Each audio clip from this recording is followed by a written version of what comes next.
everybody. Today we're debating the causes of Russia's war on Ukraine, and we're starting right now with Adam in Destiny's opening statement. Thanks so much for being with us. The floor is all yours. So I suppose I will start. I'm going to keep this short. First off, I'm glad that Jackson and Haas finally collected their courage to actually face us in a debate. Last time they pitched out. Oh well. Second time the charm. I'm glad they're here.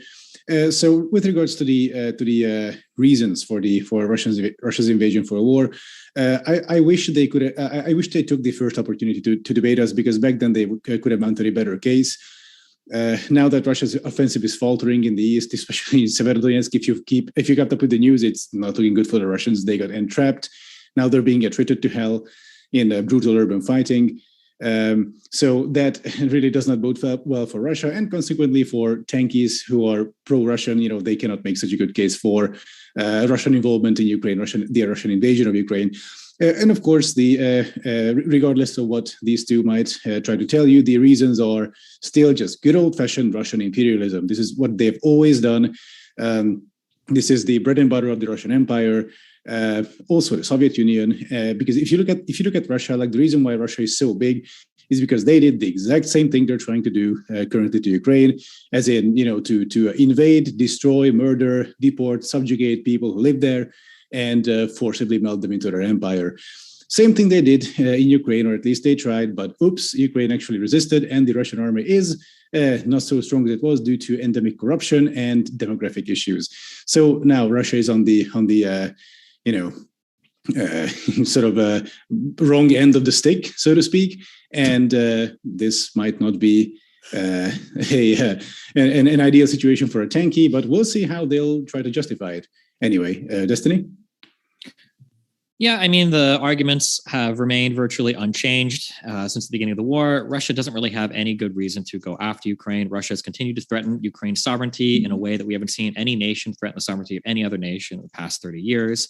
The idea that the territorial integrity of another country could be threatened by a larger power because of fears of the type of government they'll have, or the potential voluntary joining of NATO, or the potential voluntary joining of open markets in Europe is just as ridiculous now as it was a few months ago when the war began. We've seen Russia commit to atrocious military strategy, whether we're talking about civilians being murdered in places like Mariupol, or whether we're talking about the, I guess, just the overall mayhem or destruction that they brought in cities that they've been forced to retreat from now. There's any justification that could revolve around trying to say that Russia should be able to do anything undermines Ukraine's sovereignty. That hasn't changed since the beginning of the war. And unfortunately, now Russia finds itself in the bad end of a protracted war that it doesn't seem to be able to support. And yeah, I'm curious to see if we have any new arguments that could possibly justify the failing Russian invasion into Ukraine. Oh, yeah. You got it. Thank you very much. We'll kick it over to Jackson and Infrared, but want to say, folks, if it's your first time here at Modern Day Debate, we're a neutral channel hosting debates on science, religion, and politics. We hope you feel welcome no matter what walk of life you are from, and we have many more juicy upcoming debates. A controversial one next week, Vosh and Dr. Bogardus debating whether or not trans women are women. You don't want to miss it, as well as many other debates. Hit that subscribe button so you don't miss it. And with that, thanks so much, Jackson and Infrared. The floor is all yours for your openings as well. All right. Well, first of all, very happy that Azov Something and Destiny have joined us for a debate today, because last time they bitched out and refused to debate us. And I feel like they probably collected their ideas and their views by now. So it's good that they're here. Before we get into it, though, and I hope Azov Something can respond to this, you've gone out and you've posted memes of Stefan Bandera, the infamous Nazi in Ukraine. You've been criticized by your own audience for doing this. You said that you defended the Azov battalion because what else is Ukraine supposed to do than to support the Azov Nazis and bring them into their National Guard ranks and allow them to basically slaughter and genocide people in the Donbass for 8 years. So hopefully you can address your support for the Azov Nazis and posting Bandera memes online. But as we get into this, I mean, obviously, the war, this special military operation, invasion, whatever party wants to call it, began due to Western escalation. We saw the continued threat of NATO accession of Ukraine leading up well into the Zelensky administration, even up until the last days prior to this invasion beginning. We saw the West and nations that previously were neutral flooding Ukraine with arms. We've seen over the past 6 years, we've seen NATO training Ukrainian battalions. We've seen the U.S. training special op Ukrainian forces in the United States.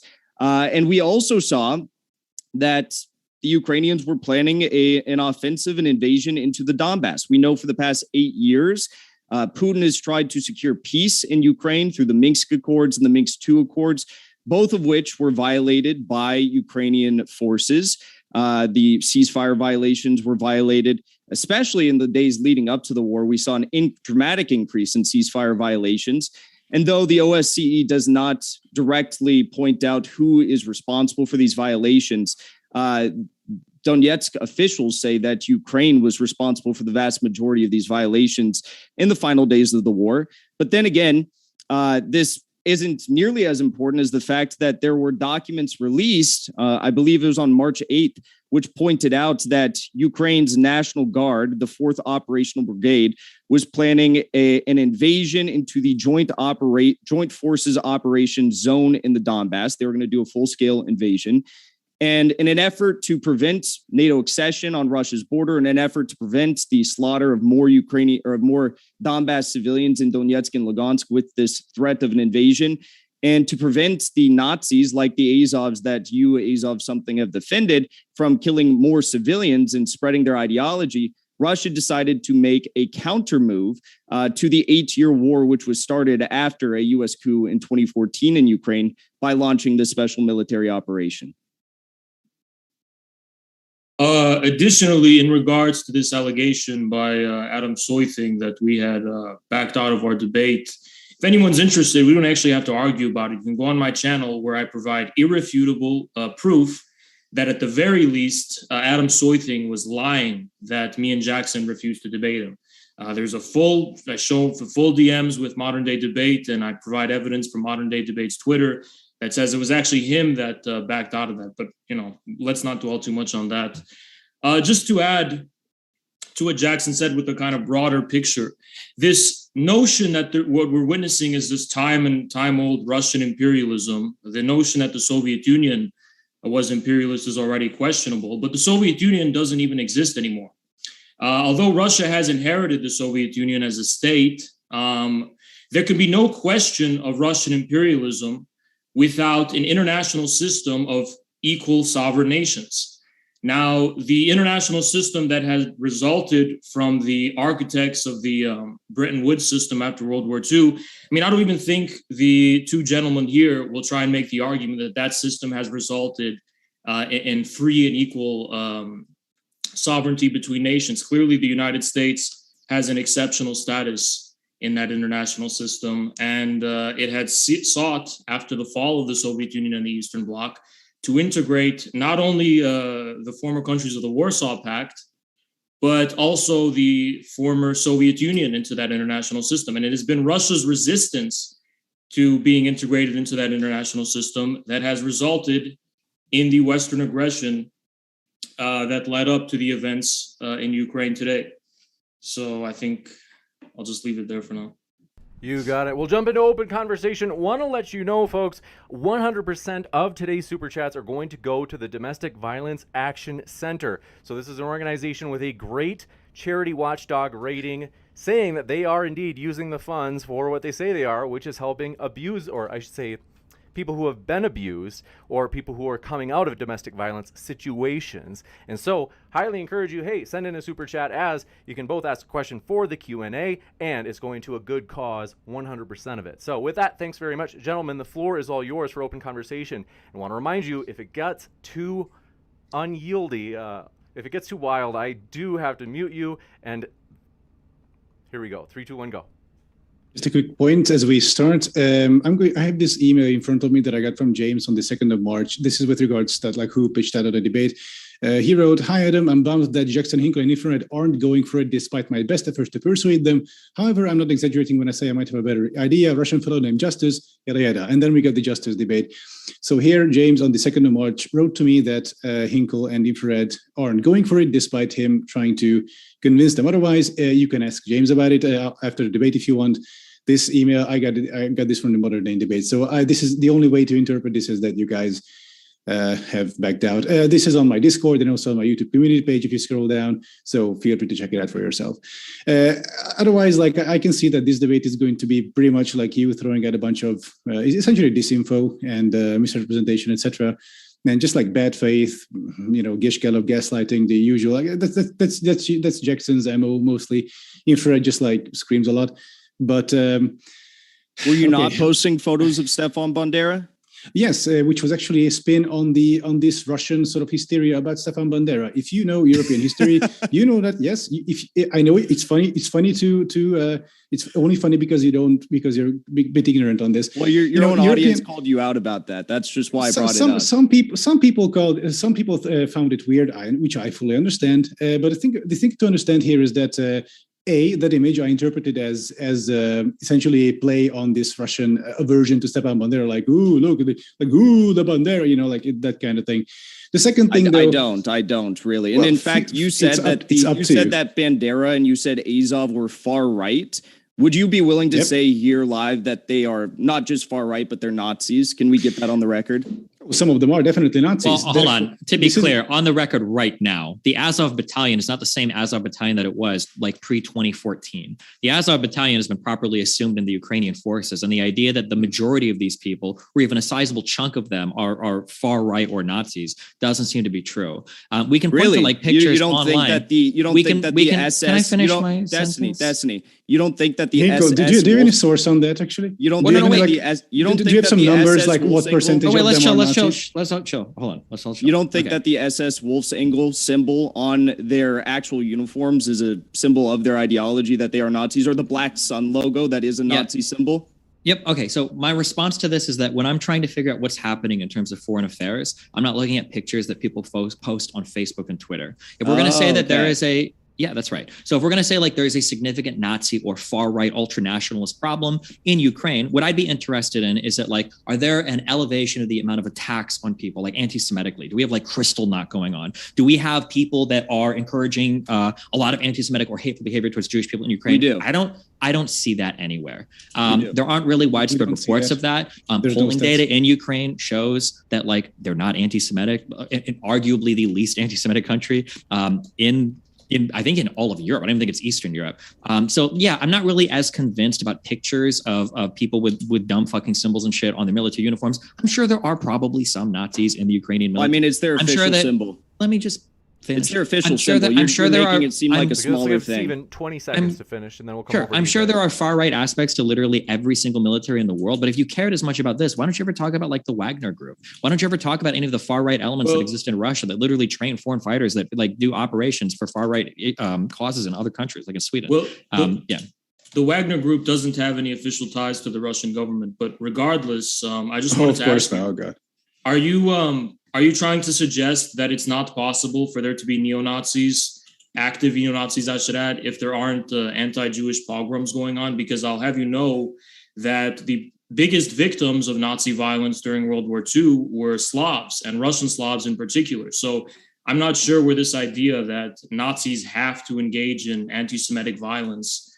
I mean, it's clear they do have anti-Semitic views. That's well documented, but I don't see why that has to be a key criteria. Now, regarding the Wagner Group, even if you want to say that the Russian government has these under the cover ties, I mean, that is vastly different than integrating literal neo-Nazi groups into your official military, as Ukraine has done for their National Guard. So I don't really see the comparison. I mean, you could say that Russia's doing some under the rug shady shit if you're going to try an argument. There's no evidence of that. But even if that was true, it wouldn't be the same as the way in which Ukraine has literally integrated these people into its official military. Yeah, so I mean, the difference is that like the Wagner Group still operates as the arm, as the paramilitary arm of the Russian military. That's the key word, though, paramilitary. What is state sanctioned, state supported, state. What does that mean to you? What do you mean? They're a private mercenary group. They're private mercenaries that work at the behest of the Kremlin. They are directly. Where's your evidence of that? Wait, are we having this debate? Wait, is that the debate we're having right now? That the Wagner Group is just some independent operating thing that doesn't have any ties to Russia? Is that where we're at? Well, you're trying to make a comparison to and by the way, we all know it's not just the Azov battalion. Of course, Azov is probably the most given the most spectacle and attention because they are so out in the open with regard to the fact that they do have these Nazi symbols as their official logos. But I mean, you look at all these other groups, you look at Trident, you look at is it the C-14, you look at all these groups that are responsible for these mass atrocities. And they are the ideological inheritors of Stefan Bandera, who, again, Adam something here seems to think is a guy worth making memes about and posting about on his YouTube page. But what I will say is that at the end of the day, the people who started these groups, started these parties, started this mass political movement in Ukraine to carry out the ideological ambitions of Nazi collaborators like Stefan Bandera, they say things like, quote, we want to rid non-Ukrainians out of Ukraine. We want to get Russians and Jews out of Ukraine. That was Olya Tonyabuk. We saw Andriy Belitsky, rather. He was the commander of the Azov battalion and still is. He said that he wanted to profess his support. Listen, he wanted to profess his support for a crusade of white nations against Semitic-led subhumans. So when they're killing 14,000 people in the Donbass, do you not think that that is the true actions of Nazis? That is them carrying out their ideological ambitions? No, it's a civil war within the country. You don't see them like against ethnic Russians. Against people that are being supported by Russia, breaking away from their country. Why are they being supported by Russia? Because Russia is trying to undermine the sovereignty of Ukraine, and they've been trying to do so ever since 2014 when their guy got ousted from the government. From Russia's part, it's simple blood and soil, essentially. And so I'd like to ask... Haz, one sec, please. Okay, quick question for you. We keep hearing about this. We keep hearing about this massive Nazi problem in Ukraine, right? Like, of course, citation needed, but also, guys, don't you find it funny how like your position is held by virtually every neo-Nazi movement in Europe right now? Like in Hungary, there's a literal Nazi party in parliament right now. Our Homeland, it's called, who are just spreading the same kind of propaganda that you do. They say the exact same thing. Fidesz, Viktor Orban's party, who's essentially a proto-fascist party, also believes the same thing. And every single far-right party in Europe, every single Nazi party is Orban's party outright... right now genociding ethnic Russians?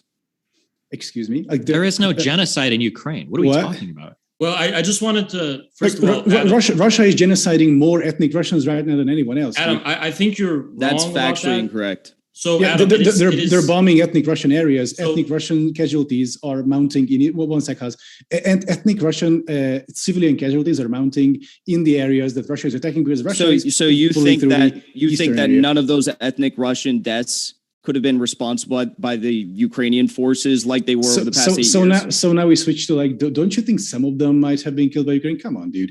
Look, if answer the question. I asked you a question. You're making it out to be that all ethnic Russians killed are a result of Russian airstrikes or something like that.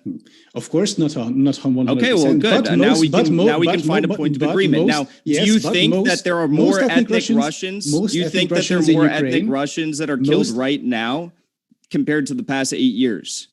Most ethnic Russians in Ukraine are anti-Russian or anti-Russian military and anti-invasion. Before we get into that, how does that happen? You said the majority of neo-Nazis are pro-Russia, which isn't true. It's just that the majority in Europe, absolutely. Absolutely not true. Look at their policies. White nationalists. The AfD in Germany, Alternative for Deutschland, Germany. They're not neo-Nazis. The AfD are not neo-Nazis. They're right-wing populists. That's not the same thing. Right-wing populists. That's not the same thing. Almost all populists are pro-Russia. I live in East Germany right now. You'd probably call Trump a Nazi too. Yeah. But anyway, Trump is not a Nazi. He's just like a. But I wanted to ask you the question. I think Marjorie Taylor Greene and Boebert and people like that. I think they're like kind of proto Nazis. Like, well, I mean, what I'm saying is they wouldn't. I'm interested in your notion of Nazism when you consider Stepan Bandera not a Nazi but conservative. No, Stepan Bandera had a complicated history. He was a Nazi collaborator, but but he wasn't a Nazi. I don't think he was like an avowed Nazi. Although do you know what he said about Jews? Oh, sure. But here's the thing. So paleo-conservatives in America are not. Wait, hold on. Are you going to let him finish the thing, or are you just going to keep like rapid-fire questions? Sure. What the fuck? Go ahead. Yeah. So back during the day. I do want to let him finish. So about Bandera, So about Bandera, I think it's very important to note the historical context back in the day. At that point, the Soviet Union was doing something similar to Ukraine that it's doing now. And at that point, the Germans, the Nazis came through from the West. And the Ukrainians, of course, were resisting the Soviet invasion. And the Nazis were like, hey, guys, we kind of hate the Russians too. Like, do you want to like team up or something? And Ukraine was like, yeah, cool. And so, of course, and they were anti-Semitic. Of course, that's a separate historical debate that we can't get into. Yeah, but I have to explain this to you because none of you seem to understand this. Okay, so back then, they were of course anti-Semitic, and there was like a whole bunch of genocides in Western Ukraine, mostly of Poles and Jews. There was like scorched earth, just like murdering. In Europe, generally, like the more east you go, the more brutal these pogroms and purges get. But the thing is, though, unfortunately, this has been the norm for hundreds of years in Europe of groups genociding other groups, and anti-Semitism has been like a constant theme. So Stepan Bandera, as horrible he was, and of course the level of violence was higher since it was far out in the east. Unfortunately, from a European perspective, that was not that special, right?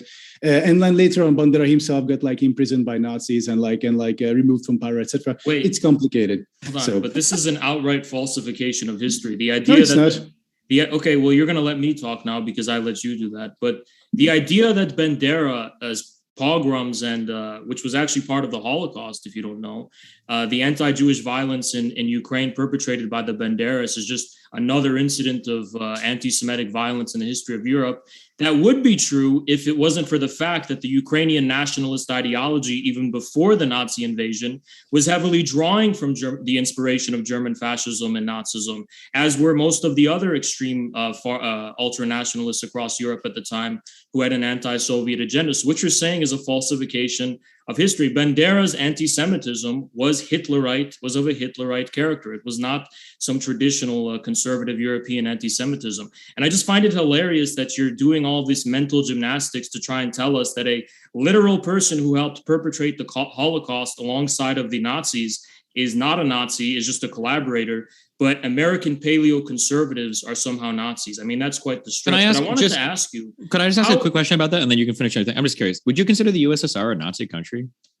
Absolutely not, no. So when the USSR is literally writing up agreements to split Poland in half and join Invade it, and having non-aggression pacts and setting like the stage for like future alliances with Nazi Germany, how do you rationalize that in your mind? I'm so curious. Yeah, it's very clear. The Soviet Union made several overtures to France and Britain and the other Western allied countries to form a security pact against the Germans. When the Germans kept going east to Czechia, they had their intention to go east to Poland.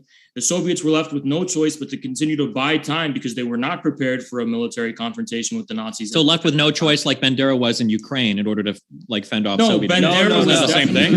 Oops. The same shit. Fault in the narrative. Bandera was definitely left with the choice to not actually collaborate with the Nazis in the Holocaust. Yeah, he was definitely. And the USSR had to? The USSR most definitely had to have a non-aggression pact in order to buy up the necessary time to build up its military and industrialize. It wasn't just a non-aggression pact. They invaded Poland with Germany. They split that country in half. No, Germany had told the USSR of its intention to invade Poland, and then the USSR said, okay, we won't go to war with you over this if you don't cross this line. Now, when the Polish government fled Poland in exile to London, the Soviets came to the Eastern Poland to defend the Soviet Union. That is why at the time, the Polish government and the British government did not accuse the Soviet Union of invading Poland, and they didn't go to war with the Soviet Union, and that they went to war with Germany. And there's a reason for that, because the Soviet Union did not invade Poland. The whole pretext of World War II was the invasion of Poland by Germany. Why didn't Britain declare war on the Soviet Union? Did the Polish government flee before or after the USSR invaded, Haz? Oh, yeah. It was in response to the German invasion. Did the Polish government flee before or after the USSR invaded? At the same time. Okay. By the way, Haz, do you know why would they flee if they're not at war? Shouldn't they be like chill? Like, well, then why didn't the Allies declare war on the Soviet Union if the Soviet Union was invading Poland? I'm not asking why I'm just curious how it's just interesting to me that the USSR was basically forming like a long-term alliance, or had in the works a long-term alliance with Nazi Germany. But you've got like a rationalization for that. But Bandera is like literally evidence of like permanent future Nazism. In Molotov's meetings with the German leaders, he explicitly rejected any long-term alliance and new order for Europe. He said, we don't want to form a new order, a new world order with you guys. We just want our security concerns to be respected. Don't cross this line in Poland. Don't go to Bulgaria. Don't go here. Mm-hmm. And then it was totally, meant to just defend the Soviet Union.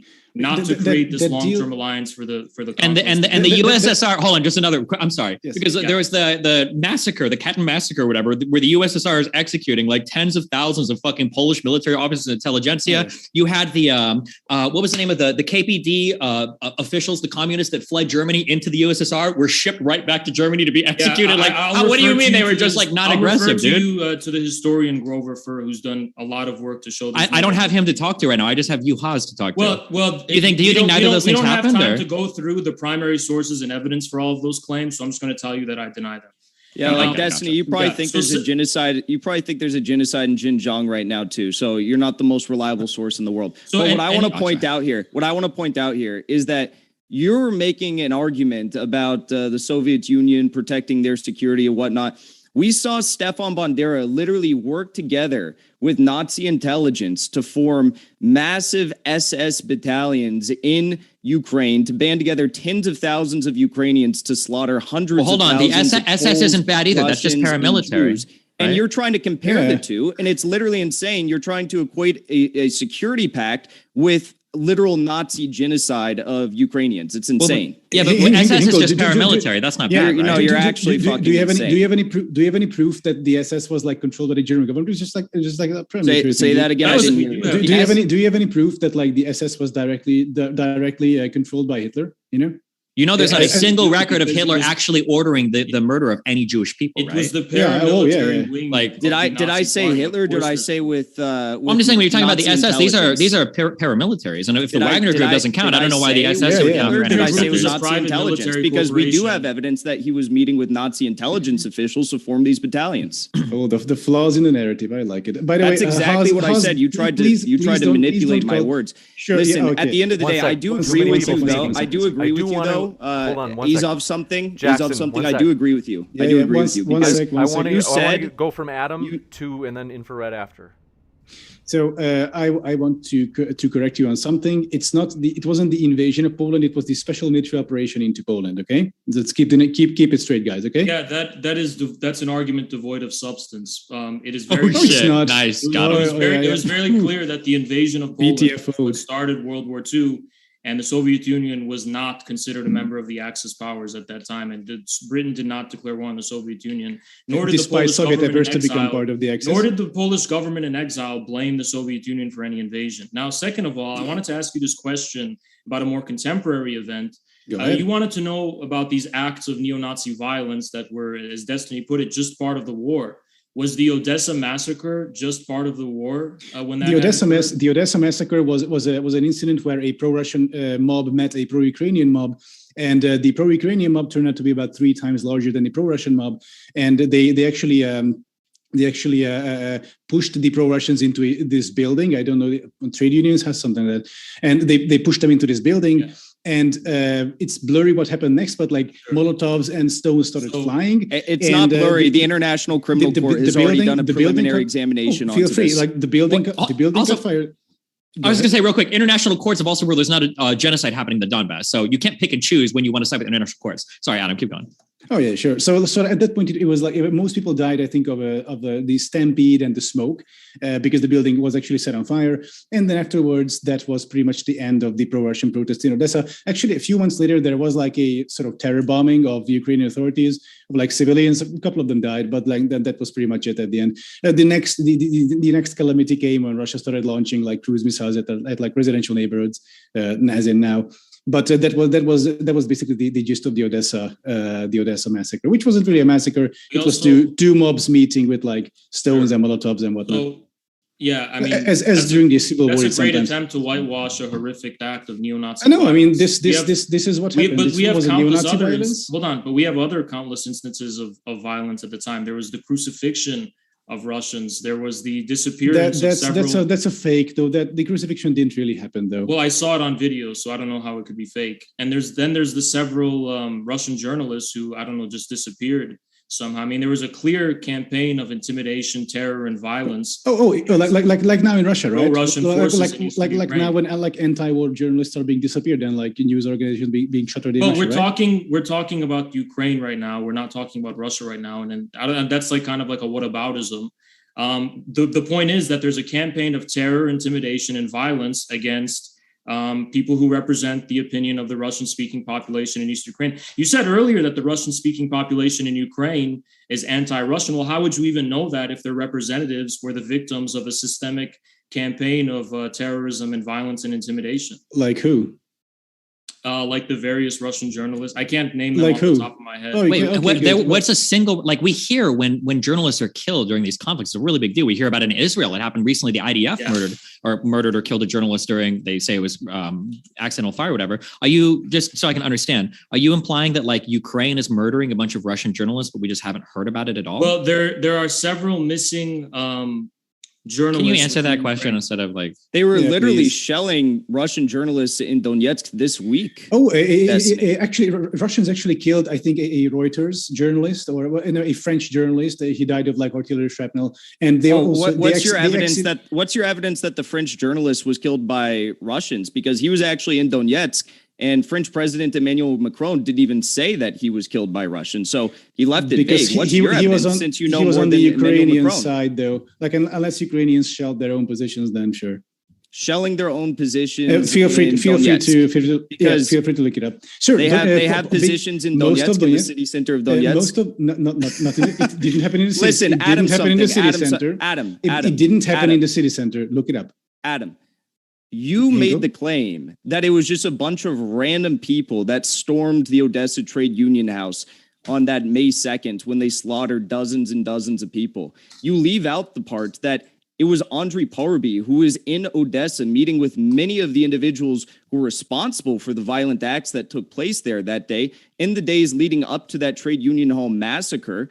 And this was a guy who was the leader of the Society to Erect a Stefan Bandera Monument. This was clearly an act carried out again with the same intent of all these Nazis to try and slaughter a popular resistance movement that was peaceful. It was just people sitting out in front of a trade union house to this coup government that was installed by the U.S. Yeah, so I found the article. You were lying. They were not in Donetsk. They were on the way to Severodonetsk, so they were on Ukrainian territory. Yes, where were they coming from? Where were they coming from? Their driver. Where were they coming from? Wait, hold on. Which are we talking about? In March, when journalists were on the way to Kiev? No. This was okay, because that was one time where those journalists, I think we watched videos of that, where they were ambushed by Russian recon squad. There was a video of that, where you can see them getting shot at. Like, well, that's not what we're talking about. Okay, that's good. Well, that was just one issue of of Russians shooting at journalists. Adam, do you deny that it was a government organized event on May 2nd that resulted in dozens of people who were anti government who were killed? Is it Odessa right now? Like, are we talking about Odessa? Okay. It wasn't a government organized thing. The government didn't even exist basically at that point, or it didn't have much power over. If the Ukrainian government had power to organize protests just like this in cities far away from Kiev, like 6 hours of driving, then the events in Ukraine would have turned out very differently. This was Andrei Paruby wasn't the leader of a mass political movement that then went on to become the government of Ukraine in 2014. Where is Andrei Paruby's political party now? So what? Or I can he was the chair of the Verkhovna Rada for 5 years. Good. And how come Ukrainian far-right parties have 1 seat out of 450 now? Because Zelensky's regime replaced them. But at the end of the day, Zelensky's regime replaced them. Wait, do they not have elections, or what do you mean by that? Can you explain that? Zelensky is a centrist, pro-Russian, centrist Russian native speaker, Jewish, centrist liberal. How does that? I'll agree with you. I'll agree with you there. I think Zelensky's campaign messaging was great. He wanted peace. He didn't want the persecution and the discrimination of ethnic Russians in Ukraine. But clearly, he's lost that battle, and he's now effectively controlled by these same forces that held power from 2014 to 2019. Do you have a source on that? Do you have any source citation? We literally have videos of Zelensky going bravely, I think, to the front lines with the Azov commanders in the Donbass, meeting with them, asking them to put down their arms and to talk about this. And they say, we'll talk with you, but we're not going to stop fighting, because that's what he was asking them to do. They didn't want to stop fighting, and there's clear video evidence released by the Ukrainian Defense Ministry about all of this. So it would be, I think, easier to disarm neo-Nazis in Ukraine and to sort of stem the tide of this neo-Nazi resurgence, which is, I guess, it's happening according to you. It would be like, if you're concerned about do you deny that that's happening? One second, if you are concerned about the resurgence of extremism in certain places, then I think we should agree that the best solution for that is for larger countries to stop fucking with the smaller country in which this resurgence is happening. Why does ISIS exist, for example? Well, US interventionism, right? The US went in, guns blazing, and destabilized the region, and then whoops, this caused a surge of extremism. Now, in Ukraine, this didn't actually cause a surge, though. That's the funny thing. I agree with you. I agree with you. Yes, the US in your framework, I agree with you. Larger countries should stop fucking with smaller countries. So Russia should get out of Ukraine. The US right? should stop arming the Nazis in Ukraine. I agree. As long as Russia leaves Ukraine, and gives them back everything, including Crimea. Isn't that what they were trying to get done in the Minsk Accords? No. Nope. They weren't trying. You think the Minsk Accords were trying to give back Crimea? They weren't trying to stop the Ukrainian Nazis from slaughtering people in the Donbass. No, they were trying to cause a ceasefire to happen in an area where they were backing a civil war, where they've already broken off territory from a sovereign country. Why did Ukraine agree in a civil war? Why did Ukraine agree to the? You're manipulating the words into this pro-Ukraine propaganda mindset. No, it's called reality. What is it called? Okay, so who is this civil war between? Was it not between Nazis and rebels in the Donbass? No, right now the civil war is backed by the Russian military against the Ukrainian military. That's what the war is right now. What about the past 8 years? Since 2014, Russia has had official military people. It's not even a secret on the ground in the Donbass. Yeah, of course. They haven't had them there the entire time. Yes, of course they have. What do you mean? That's incorrect. When you say not the entire time, then so are you admitting that they were there most of the time, or what are you talking about? No, they definitely were there at different periods throughout the 8 years, but they weren't there the entire time or the majority of the time. They have been there the majority of the time. What do you think about the civilian airliner? They got look at the International Criminal Court's preliminary examination. That's incorrect. They do highlight the different periods in which Russians went to the joint operation zone, as they refer to it. But it was only a few times. Now, were they providing artillery and heavy artillery at different times to the rebels there? Yeah, but they weren't there the entire time. They weren't just providing military, like the platforms that these people were using were sophisticated platforms to shoot down things, like Malaysian Airlines Flight 17. These were platforms that couldn't be operated by random people with no idea. Like required Russian military personnel. Artillery. Okay, and the Ukrainians are fighting a civil war in their country. I would expect them to use heavy artillery to secure their country. That doesn't justify think it is their Russia. country. In 2014, the people in Donetsk and Lugansk voted overwhelmingly to become independent states. That's not how that works. You can't just vote away to break away from a country. Do you think the European Union would be justified in invading Scotland and holding them hostage because they wanted to stay in the EU when the United Kingdom voted to leave? Like the founding of. Hold on, Hans. No, wait. I want Jackson to answer that. Do you think that if the European Union put together an army and invaded Scotland, would they be able to hold on to that because they voted to stay in the European Union and the rest of the United Kingdom voted to leave? Do you think that'd be justified?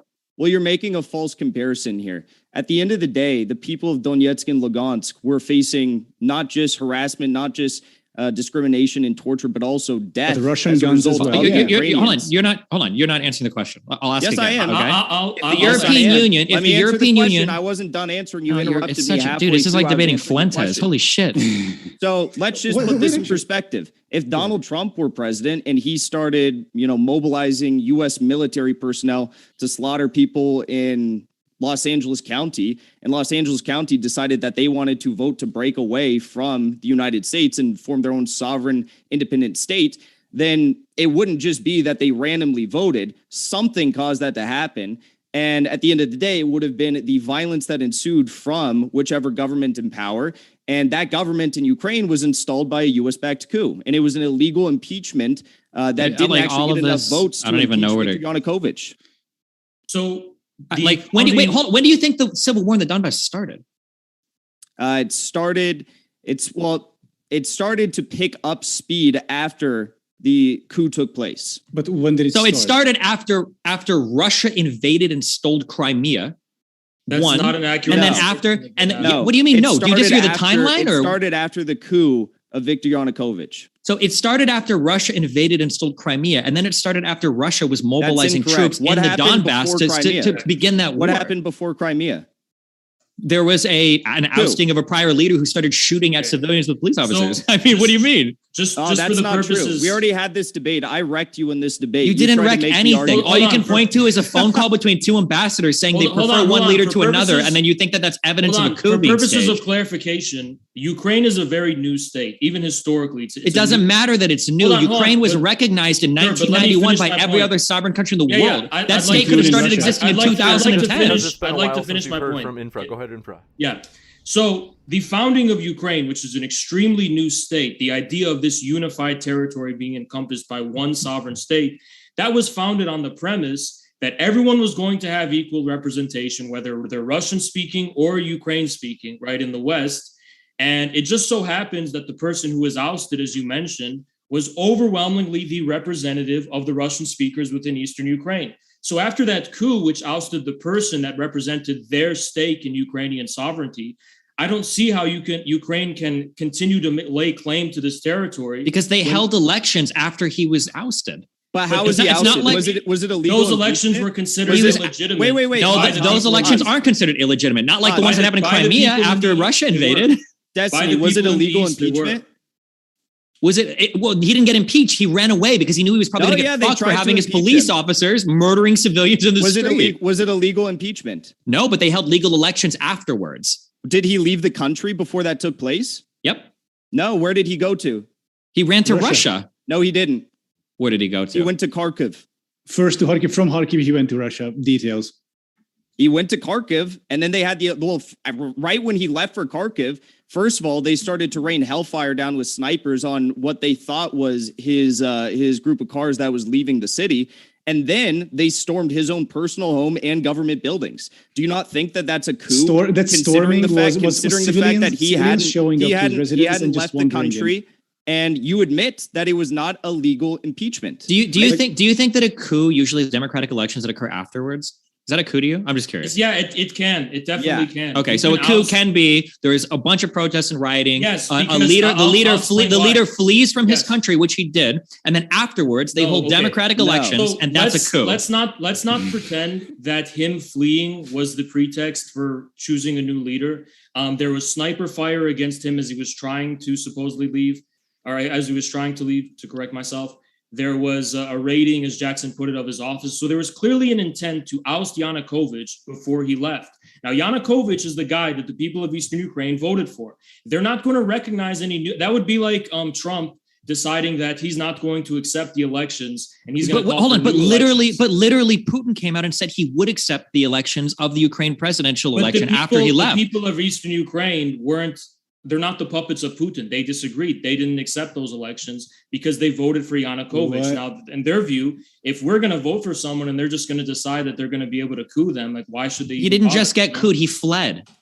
Well, there No, was the an intent Verkhovna, to that's illegally factually oust him. incorrect. The Verkhovna Rada said that he was no longer president. They declared him no longer president and installed an interim president prior Hold on, to the interim him- president was the leader Destiny, of can was I- the hey, leader of the hey, majority party. modern day It's debates. Can I have a I'll sentence stop. here? Oh, Yeah, jeez, I was so in the much middle of a misinformation. sentence. Go ahead. Go ahead, Jackson. Okay. The Verkhovna Rada had already placed an interim president in his place while Viktor Yanukovych was still in Kharkiv, by the way. And you admit that they were 10 votes short of actually legally impeaching him. Therefore, this was an illegal seizure of power. Who the interim president that was installed? Who was this guy that was installed? Let me pull up his name. It was before Poroshenko. It was the leader of the opposition party. It wasn't just a random guy. It was already somebody that was like massively popular in their electoral. It wasn't just a random dude that they. Popular among portions of Western Ukraine. He was not representative of the. I'm just saying, when you say installed a new leader, you make it sound Well, like they picked a random he dude. He was installed because, again, they were 10 votes short of impeaching. They were 10 votes Yanukovych. short before, but after the people started getting shot in the streets, I'm pretty sure that like literally everybody but No. 6 people voted for the impeachment afterwards. Let's hear Wait, about All wait, wait, wait. international- One I second. think Jackson. I want to give Jackson maybe 30 seconds or so uninterrupted, and I promise we'll come back to the next person. I mean, I didn't have a lot to say other than I'm still looking up the name of this guy that was before Poroshenko, if you want me to. I'll also say that we discussed this Destiny last time and you kind of made a fool of yourself, but most independent experts that are investigating what took place in the Euromaidan Square protest recognize that it was Euromaidan-controlled snipers, specifically Georgian snipers, that were responsible for the deaths in the Euromaidan square. The Ukrainian security personnel thought that it was Euromaidan forces that were responsible for this. And everyone, regardless, does agree that the snipers were firing from Euromaidan-controlled buildings. That is one thing that everyone does agree on. Jackson, actually, real quickly, I think you either didn't know or you lied about the timeline of Yanukovych's escape. Viktor Yanukovych left Kiev on the 21st of February and then turned up in Moscow on the 26th of February, 2014. Now, the first Yatsenyuk government was formed the day after, on the 27th of February. And at that point, when did they declare? When did they declare that he was no longer president? Because that's what I was pointing out here. Oh, I think that's at this point is irrelevant. If we want to go back to popular vote in April, that's extremely relevant. If he's still, hey, one second. Let me finish. If he's still in Ukraine, let me finish. I do want to let me finish. Jackson will come right back to you, and then I just want to hear from maybe 30 seconds from Adam. Sure, I just want to add this. And if you want to go by popular vote, then in April 2014, according to a Razumkov Center poll, only 4.9% of Ukrainians would have wanted to see Yanukovych return to the presidency. So I guess that does it, right? Popular vote. Okay. First of all, Destiny, his name was Alexander Tuchnov. I don't know. I don't know how to pronounce it. Turchinov. Second of all, yes, it does matter if Viktor Yanukovych is still in Ukraine, specifically in Kharkiv, the second biggest city at the time in Ukraine. If they are declaring him no longer president, it doesn't matter when they set up the new government, but if they're declaring him no longer president, they were 10 votes short of getting a legal impeachment. Yes, that does matter because they are illegally forcing him out of power. So are you like some like centrist liberal now, like the law, that we can't have a revolution because I think the constitutional law in Ukraine is pretty important when you're talking about the illegal seizure of power. Apparently, you don't think so. In that case, we will never have a glorious socialist revolution because then you can just like be voted down. Why are you bringing? But to be clear, so Ukrainian members of parliament voted to oust Yanukovych on the 25th of May. They were 10 votes short of achieving an impeachment. There was an impeachment vote. Okay, well, all I've seen is that they voted him out. So are you saying that's not true? Remember last time when Dylan Burns tried to argue that he was legally impeached, and then we had to go to the vote tally and show that they were 10 votes short of getting 3/4 approval of a legal impeachment? Was this before police officers were firing on civilians, or? So do you think that the allegation? Because I see here that the vote to remove Viktor Yanukovych from the post of president of Ukraine was passed by 328 members of parliament. So such ballots passed by what is called constitutional majority are binding and enter into force with immediate effect. Oops. So hold on. According to Ukrainian law, they were 10 short of the necessary requirement to get. Was this before police were firing on civilians? I want to ask you that question. Do you think that an allegation of police firing on civilians is video of police firing on civilians? Is that grounds for the dissolution of the form of a country's sovereignty, which is their constitutional law? I don't think their sovereignty was chasing away the president. Because live fire has been used against protesters in several countries across the history, not discounting the United States. Does that mean that the law and the constitutional law should be suspended? No, but if the people of Ukraine disagreed with what was happening, I would have expected that to be reflected in some vote afterwards. But that isn't. The people of Ukraine were divided, and Yanukovych represented the people in the east. Based on the poll that Adam just gave me, and based on the MP's vote to oust Yanukovych, it doesn't sound like they were divided at all. Short. Why do you keep bringing this up? 4.8% wanted Yanukovych to remain in power. So too bad. Doesn't matter. The law of the land said that you need 338 votes to get a legal impeachment. That's 3/4 of the Verkhovna Rada. They only had 328. Even with all the threat of violence, U.S. pressure, London's pressure, 10 votes short of actually impeaching him while he was still in the country. And they declared that he was no longer president. You understand how that's a problem, right? Okay, so this is my timeline that I'm understanding. Tell me if you agree with this. So there was a vote initially that you're talking about that failed by 10 members of parliament, right? Then the police deaths happened. The shooting of the protests and everything happened. Then there was another vote on February 22nd. And then afterwards, Yanukovych fled. And then on May 25th, there was an election. That wasn't the second impeachment vote. But I believe on February 22nd, they voted to oust him. No? February 27th? 22nd. Here, I'll link this, or maybe you can just say this is a fake vote, okay? That on the 22nd... no, that's incorrect. In fact, it was February 23rd in which they took the impeachment vote, according to what I have here. Maybe... Link me what you have, because what I have here is a BBC article on the 22nd saying Ukrainian MPs vote to oust President Yanukovych. So that was probably, I mean, it's a BBC article. That's probably them announcing that they were about to take this vote. And then, yeah, on February 23rd, they took the vote and they were 10 votes short. Can you link me that? Show me that. Okay. Also, articles can be updated. I don't know if you know that, but the article is not updated. Okay, well, then Jackson's explanation is probably the most likely. The Destiny, I think we have a problem. I think I heard BBC is run by George Soros. Jackson likes to mention him a lot. That's a So, completely so it might be a suspicious. Oh yeah, like if I were you, I wouldn't talk. Like, didn't you debate like the Destiny, like when you teamed up with Nick Fuentes, like a neo-Nazi? Again, you're bringing up all of these insubstantial comments and arguments as to the actual debate we're having. I don't know why you would pivot to something completely irrelevant. Maybe it's because you're losing. If we want to, and even if we want to move forward in this conversation, even if theoretically we were to grant every single thing that's being said, that there was like an illegal vote and that this was like a coup or whatever, and this is a bad thing, none of this gives Russia the right to invade the country. Right. Even if I wouldn't grant all of that, but even if I did grant all of that, it doesn't give. I agree. That alone, Destiny, I just sent it to you. Yeah. It's resolution of the Verkhovna Rada of February 23rd, 2014, 10 votes short of getting a legal impeachment. So I was right. Well, link me the article. Link me your in chat what you're talking about. I just sent it to you on Twitter DMs. I'm on my. Why would you send it on Twitter? Just send it on Zoom. You don't have Twitter? I don't feel like opening my fucking Twitter. Just send it on Zoom where we're all chatting. This again on my PC. I just did it for you on my laptop. Are you incapable of using Twitter? Yeah, I am. I think it's Soros is reading my DMs. So I don't trust the platform. Okay. Yeah, I mean, I don't think that alone would justify a Russian invasion, but I agree. You would have to do some serious revisions about the events that led to that to make it seem like that's even their justification. But just for the record, I was right and you were wrong. So you can you can apologize for being wrong about that. Yeah, sure. Anytime you want. So going through the article.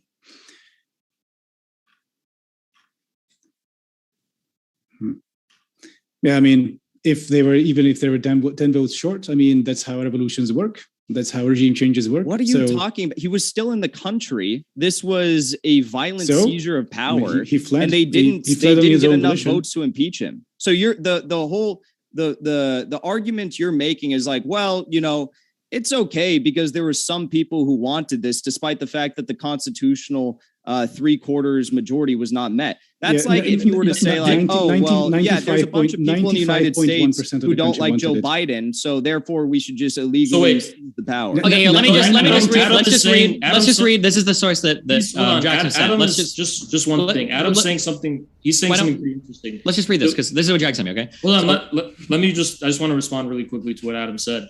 You're saying that it was a revolution and we can just suspend the law. Well, I think the people in the Donbass would say the same thing when they decided to declare independent republics. That was their revolution. And you're saying 95% of people, if polls constituted grounds for a legal order, I mean, then we wouldn't even have elections. We would just take polls. Obviously, polling is not going to be reliable. Those elections were made under Russian gunpoint, so that's a way different situation. I don't Do you know have any? So, are you it's trying to say that the people of Donetsk and Lugansk are not overwhelmingly in favor of? When in Donetsk and Luhansk, there were more pro-Russian sentiment, ironically because of the Russian propagandizing that went on there. So they're either being brainwashed or it's at gunpoint. One sec. Just one second. So yes. So this is a very complicated conversation. Interesting nonetheless. I don't know if you want to get into it though. Lots of nuance. But the thing is, Russia has been actively propagandizing in the south and east of Ukraine, the Russian-speaking parts, through their media empire. It's like imagine like a 24/7 Newsmax. I understand. It's just funny you want to go down the argument of propaganda when I mean the world's media is more or less concentrated to the in the Anglosphere. And, you know, obviously the United States dominates as far as soft power media is concerned. So if you want to talk about people being brainwashed, by media. I mean, what kind of ideas were inspiring the people at the Maidan? It was as bad as US media can be, the Russian media and Russian propagandizing is an entirely different beast. Don't worry about it. But that's your opinion. That's like your opinion. No. Someone could say the same thing about the United States media. I would say Russian state media is like Fox News on crack, right? With some imperialist agenda. It's like a nonstop. But the difference is that Russian media hasn't led to the wholesale destruction of places like Iraq, Libya, and the Middle East. Oh, well, it led to the destruction of now the Russian-speaking parts of Ukraine. So I don't know what you're talking about. It seems like these reactionary state. That destruction was overwhelmingly caused by the Ukrainian paramilitaries and military. Oh, sure. The Ukrainians destroyed Mariupol just for fun, right? And like all these cities, like the pictures of the. That's what the civilians say. I didn't think this debate. Civilians did not say that. That is not true. What? Can I read what Jackson linked me on? So your polls are reliable. Destiny, do you want to talk about this? The evidence I put forward that there was a vote on February 23rd, 2014 to confirm. Wait, can I just read what you sent me? Why are you so scared of me reading what you sent me? Of the Verkhovna Rada, Destiny, please and they were 10 I don't understand. Short of getting an impeachment. I don't understand. Can I just read what you sent me, or are you going to interrupt me? Is that okay? This is what you sent me, so I should be able to read it. Yes. I asked you a question, and you interrupt me as if I'm the one interrupting. Oh my god, dude! You're literally insane. It's like unbelievable. I mean this in the most like sincere way possible. I think you might don't read be it, like Destiny. borderline Don't do it, schizophrenic. I swear. Don't do it. Okay. I hope you find help. Okay, so. Linking what Jackson linked me, which was a Wikipedia article. The Ukrainian Revolution of February 2014 took place after a series of violent events towards protesters in the capital Kyiv that culminated with the flight and subsequent then president of Ukraine, Viktor Yanukovych, who was then removed from the office. There were no articles of impeachment against Yanukovych. The Verkhovna Rada committee voted on February 22nd, 2014. MPs voted to remove Viktor Yanukovych from the post of president of Ukraine on the grounds that he was unable to fulfill his duties and to hold early presidential elections on May 25th. The vote came an hour after Yanukovych said in a televised address that he would not resign. He subsequently declared himself to still be the legitimate head of the Ukrainian state, elected in a free vote by Ukrainian citizens. The action did not follow the impeachment process as specified by the Constitution of Ukraine, which would have required a whole official putting forth impeachment charges and everything. But there was a vote that they held to oust him as president because in order for the government to continue functioning, they needed to do so because he had abandoned his post. So is that an unconstitutional vote or is that a constitutional? I guess, but it's all, he left. And so to quote your thing, instead, the Verkhovna Rada declared that Yanukovych, quote, withdrew from his duties in an unconstitutional manner, unquote, and cited, quote, circumstances of extreme urgency, end quote, as the reason for early elections. Destiny, he was still in Kharkiv when they took this vote. And the vote says, quote, to confer the powers of the president of Ukraine on chairman of the Verkhovna Rada, which was Torchny Alexander, whatever his name is. And this is literally Kharkov where the government is ran? Seizure of power. And as you put it, an ouster of Viktor Yanukovych, they were 10 votes short of any constitutional requirement to actually move through with this ouster. To do the impeachment, they weren't able to get the votes for it, but to actually oust him to make sure the government continued to function, it seemed like they voted almost unanimously to do so. But it's an illegal that was not a binding power, though. He's still in the country. Ukrainian. There's no reason for there to be an ouster. Well, the reason they cited was because the guy fled from government, and there was no way to run the government. Destiny, I was really bad at math in high school, but I'm pretty sure. Hold on, wait. Do you acknowledge that he left the government? Do you acknowledge that he left the government? Do you acknowledge that he left the government? Do you acknowledge that he left the government? I think so. I think so. Do you acknowledge that he fled? That he left? He left the government? The vote took place while he was in Kharkiv. But yeah, he did. Is Kharkiv where you're supposed to be the head of the state? Is that where? Hold on, to answer this question. Russia after snipers rained down hellfire on his band of cars that after he ordered police to assassinate protesters. There was a violent incursion into his office and his actual primary residence. So yeah, after that all took place, he went to Russia, but he was still in Kharkiv. So the argument here is that if a head of state is evacuating the capital because of a threat of violence, that is not the same as stepping down from government. I agree with that, and they didn't follow their impeachment process, but they did vote 328-0 to remove him from his post. which they was were not 10 enough votes short of as per removing him. Ukraine's Actually, constitution. I actually have one important thing to add. At that point, after the firings, etc., I believe the reason why they didn't have the constitutional majority is because Yanukovych's party kind of just fled also and disbanded, and they basically all went to Russia. So I think that was the reason why they didn't have the majority, even though they voted 328-0, basically. But you just called it a revolution, and you just said the law. Yeah, it was. Fuck yeah! So, dude, like, so you agree that it was very not following the procedures of the form of Ukraine's sovereignty enshrined in its constitution.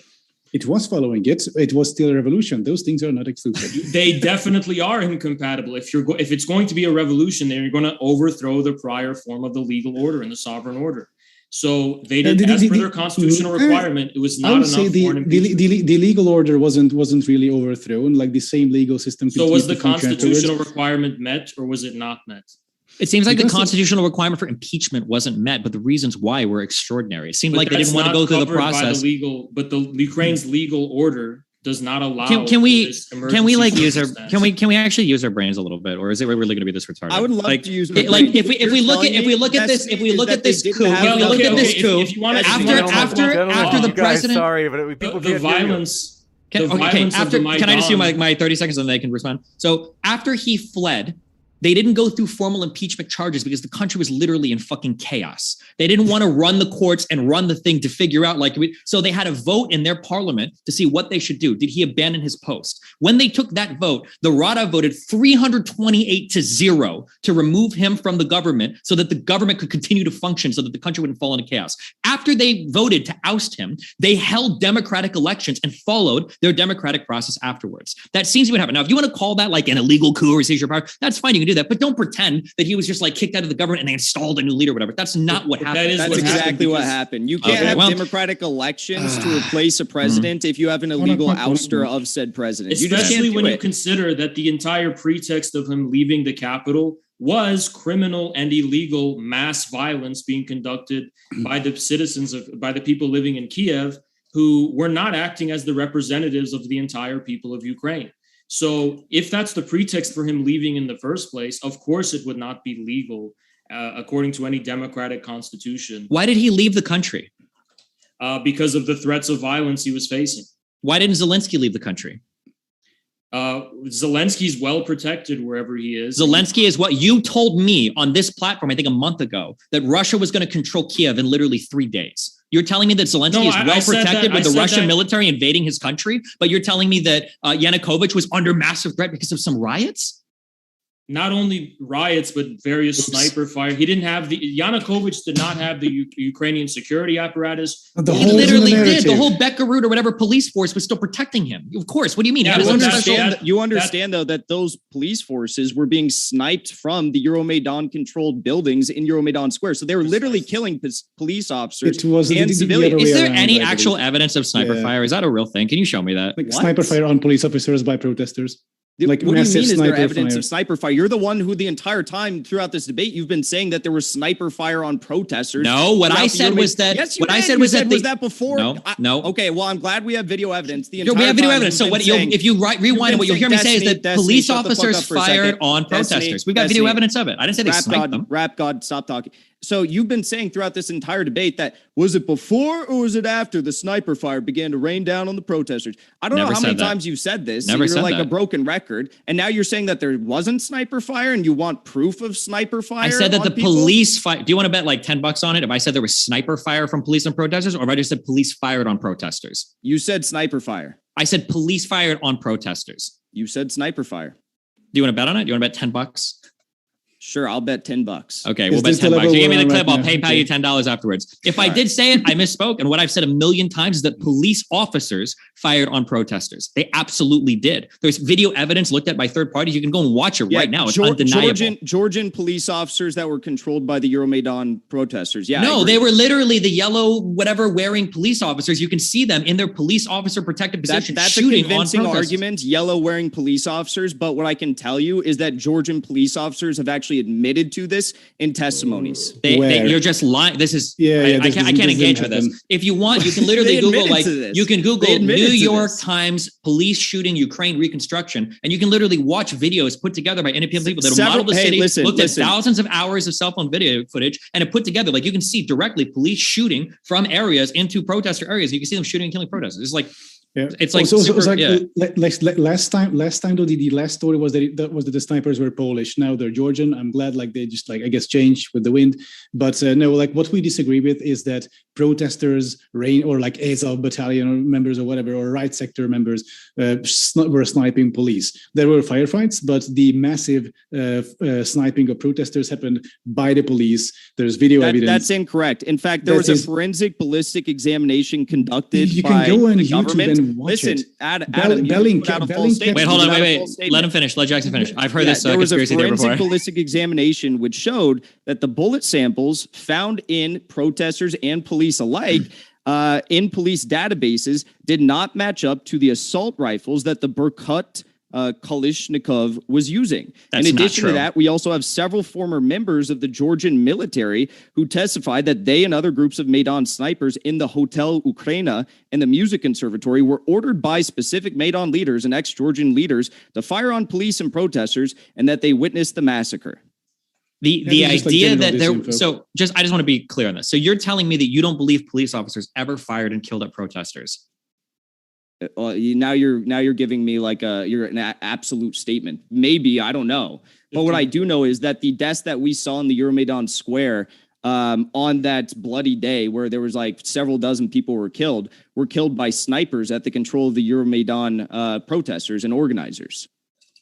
Okay, so when I tell you that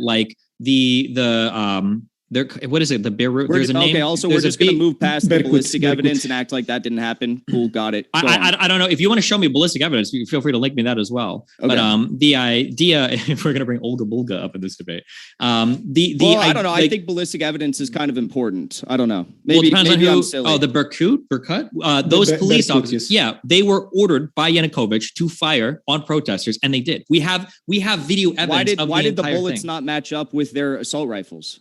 I don't know what bullets match up with their assault rifles mean. If you get an actual bullet and you get an assault rifle, you can look at the striations of the round. I don't know if that type of forensic analysis was done, but you can laugh all you want. But we can watch the videos, dude. Oh, it's just incredible. It's 2020. The year is 2014. The year is 2014. We've got video footage of fucking everything that happens. They've done a full reconstruction, of everything. You can measure when the bullet leaves. You can hear the sounds across cell phones, and you can see who's getting shot by who. It's not a mystery. Hinkle, can you link that to us? Can you link that? Link the forensic investigation? Yes, you did ask for that. I will. Sure. And if anybody's bored, here's this in the Zoom chat. If you want to watch it later, you can literally watch the videos of people getting killed. You can see from multiple cell phone angles where the shots are coming from. We've got CCTV footage of the police officers behind their barricades shooting directly into protesters. You can see from 4 different angles the bullet going to the protester and killing him. You can measure the sound waves off of every single fucking cell phone that's recording it. It's not a mystery. And then meanwhile, on your end, you've got Olga Bulga saying she does forensic investigation to prove that it's all fake. I see what contradictory evidence. There is no contradictory evidence. Sorry, go ahead. I see what Hinkle is doing now. This is like a paywall article, so we cannot check immediately. It's not a paywall article. Yes, it is. For me, there's a paywall. I didn't even send it to you. How do you have a paywall? Oh, sure. That's the one that I sent. New York Times. Sorry. Okay, sorry about that. It was Destiny. Sorry. Paywall. Okay, so Hinkle, please link it because I'm interested. Is it now? I'm gonna go through it quickly as Destiny takes the lead. Not only is everything that's being said so far just completely without substantiation, even if it was, we're literally the only ones providing substantiation. Even if we granted every single thing you've said, none of this gets you anywhere near allowing Russia to invade another country to try to break away territory. That's a leap. To get to the point of Russia invading Ukraine, we're just trying to first establish the legitimacy of the will of the people of Donetsk and Lugansk and Crimea because of the coup in the Maidan. Now, as far as the events leading up to Russia's intervention, that's a different story. Sure. So let's say that there was a coup. What is the justification for Russia to invade? Russia decided that it wanted to settle the matter peacefully through the Minsk agreements, which the Ukrainian government had agreed to. Now, it's not peaceful to take territory from another country. You understand that, right? Right. It's also not peaceful to have a violent coup. So that's square, zero. No, hold on. Two wrongs don't make a right. If Well, we thought that the I'll Belarusian elections weren't allowed or weren't okay, do you think that means we can go and invade Belarus? Sure. It is definitely not justified. Oh, sure, we can. Okay. It's definitely not just justified for a country to come in and just take territory, regardless of the will of the people living there. But when you do have an overthrow of the constitutional order and the people of a certain region overwhelmingly decide that they want to join another sovereign state that they're historically, ethnically, and linguistically and culturally closer to. None of that matters, but okay. That is definitely not the same as a country just coming in and taking it. If people in their sovereign capacity decide that they want to join another state that they feel will represent them better than the one that had just overthrew their democratically elected representative, that's not the same thing as a country just coming in. So if enough people in Texas voted to secede and they wanted to join Mexico, would Mexico be right to send an army into the United States to secure that territory? If there was a coup in the United States that overthrew the constitutional order and there was all this, everything was thrown up in the air and the people of Texas, for some reason, were no longer able to have any sovereign representation in the capital, then of course it would be justified. Do you understand what you're doing for? Do you understand what you're doing? Justified in this country. Do you understand what you're doing for norms around the world when you say that if any country has a coup, another country has a right to come in and peel off territory from that country? You don't think that is not what I'm saying at all. I am not. That's exactly what you're saying. No, you're saying that there was a coup in Ukraine and some group of people felt like they weren't being represented as a result of that coup, so they want to break away and join another country. And you're saying that if that is the case, that's not the same as another country just coming in and peeling it away, because one implies that they're just doing it at the expense of the people living there. Not necessarily. You can peel away. We could probably find some people in Mexico or Canada that want to join the U.S. and send a military there to go and support them. Like when you're also acting as though that coup government wasn't responsible for violence against its own civilians who wanted to break away as a result of the coup. By breaking away, you've already committed a violent act. So of course, I would expect a country to violently defend its sovereignty. But didn't you say two wrongs don't make a right? Before? No, self-defense is not a wrong. If somebody's trying to break away from your country, you have a right to defend your sovereignty. Of course. if someone overthrows your democratically elected representative, which they had democratic elections afterwards, did they not? No, those were not considered legitimate by the people living there because they are. Who didn't consider them legitimate? Even Putin considered these elections legitimate. But Putin is not the people of Eastern Ukraine. The people of Eastern Ukraine don't get to unilaterally just say we don't like the elections, therefore they're not legitimate. No, but they do get to say that if you overthrow our elected representative, we don't have to recognize whatever new elections you're doing because we already voted for a guy before and you just got rid of him. Okay, so if they didn't like the new leader, they have a right now to basically break away. No, that's not what I said. Not whether or not they liked him or didn't like him. There was an illegal ouster of this president that was pressed by violence from thugs of criminals that were propped up by the United States and people like current Undersecretary of State Victoria Nuland. Oh, sounds like a true czarist over here. True. Okay. Yeah. I think, Adam, you just confined yourself to making like these snide, insubstantial comments. No, because I've heard them all. Yes. So my frustration with you is that you of course are way more into this like hard like leftist revolutionary aesthetic, yeah. and then here we are, and then I'm supposed to be like the either Lipkuk or Nazi or whatever, and then it's you who are questioning, like who are saying that a revolution or regime change is not valid because you didn't get the votes. You were 10 votes short. If you want to have a philosophical argument about the glorious revolution failed because we were 10 votes short. Also, something interesting. Wait, just one more point. Yeah. Something that was also mentioned that when I think Hiko mentioned that like the mob stormed the palace of Yanukovych, right? Which is like it wasn't a storming. People just like kind of showed up to his villa, which is where did that come from, right? The money for it, and people just like strolled in, and to this day it is the museum of corruption in Ukraine. You can go up. It's in Mezhigiria. It's in a northern Kiev suburb. Was this friendly occupation legal? This is this is the same energy as Soviet communist troops, red troops showing up to the Tsar's palaces in Russia and looking around, saying, "Wow, look." No, that's the reason that's not comparable. Now it's the people's. Yeah, the reason that's not comparable is because the October Revolution was already precipitated by the February Revolution, which overthrew an autocracy, which was not a modern democratic state in any capacity. It was not some kind of constitutional order. It was a pure autocracy, which was overthrown already by the February Revolution. And it was the Kerensky government, which was in power at the time, which also, lost in the constitutive elections with the unity of the Bolsheviks and the left SRs deciding that they wanted to get out of the war and overthrow. So, the comparison's completely void. You can't say my point. My point was that you so vehemently opposed the spirit of this whole thing, right? Because Yanukovych wasn't an absolute monarch, but he was actually leading towards it, ordering his police to fire at protesters. Wait, but you're saying signing in the protest laws. Adam. He criminalized protesting, for example, and he also made it legal to try people in absentia. So even if you weren't in the courthouse, you cannot defend yourself. Don't have a lawyer. The court can just sentence you to 20 years of prison for just. True. Was this called in the United States right now is illegally extraditing Julian Assange to lock him up in a CIA black site for 175 years. Hold on, real quick. Do you think the United States is anywhere comparable to the laws that Yanukovych passed before he fled the country? Adam, I don't know why you keep bringing up this conspiracy theory that there was snipers raining down on the protesters that were controlled by Viktor Yanukovych when I just sent you proof, testimonies from the people on the ground there who were saying that they saw snipers shooting from Hotel Ukraina window, saw a sniper near the roof of the Hotel Ukraina sign, and another sniper on the roof of this hotel on Zhozhnevny Palace side. These were all Ukrainian Euromaidan controlled buildings. Yes. There's no ballistic analysis in this article? No, we do have the. I went through this article analysis too. I went through this article. It's written by Ivan Kachanovsky. This seems to be the conclusions of one guy. It is just Russian propaganda. I will not look at it. The ballistic evidence is not worth my time. No. I've actually read it, and it's pretty underwhelming. It's no sources whatsoever. It's the guy. No sources. The guy's strongly insisting. Basically, there's an irony here. Study.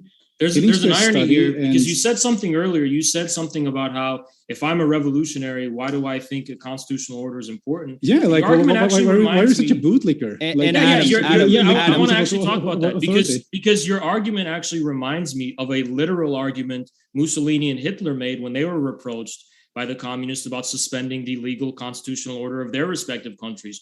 Oh, it was just a revolution, just like what you guys did.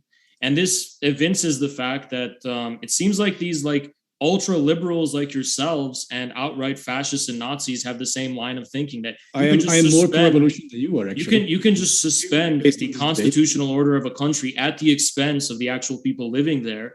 And moreover, not only can you do that, but you can actually deny the ability for people who want to, after the suspension of this constitutional order, have their own revolution and say that's somehow illegitimate and illegal. You can't at the same time speak on behalf of the legal order while at the same time having overthrown it. So pick your argument. I'm not even saying that, I'm just defending the constitutional order of Ukraine. I'm defending the right of the people in Donetsk and Lugansk and Crimea to exercise their sovereign right to secede from Ukraine. Sure, but when that happened, when those votes happened in Donetsk and Luhansk, they were already occupied by paramilitary troops supported by Russia. So it was happening under gunpoint, same in Crimea. So those are not the same. So when you say it happens under gunpoint, are you trying to say that if it weren't for that fact, there wouldn't have been overwhelming pro-Russian sentiment in those regions to leave?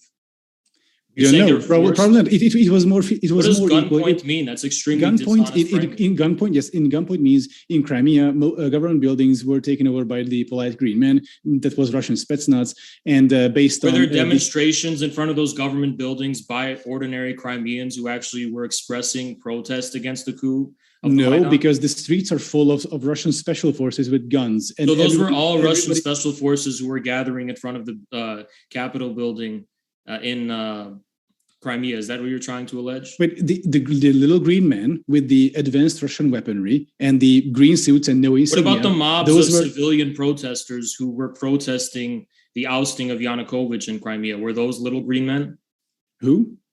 The protesters. The protesters that were very frustrated at the idea that there was this illegal ouster of their president that they voted yes, sure. And then wait, I'm not done yet. And then in addition to that, when, as you put it, they had democratic elections, they didn't want those people to vote in the Donbass. They didn't want people in Donetsk and Lugansk to be able to vote in the so-called democratic election. So I don't really know why. Wait, people in the Donbass were kept from voting for new leaders, for new leadership? There were no.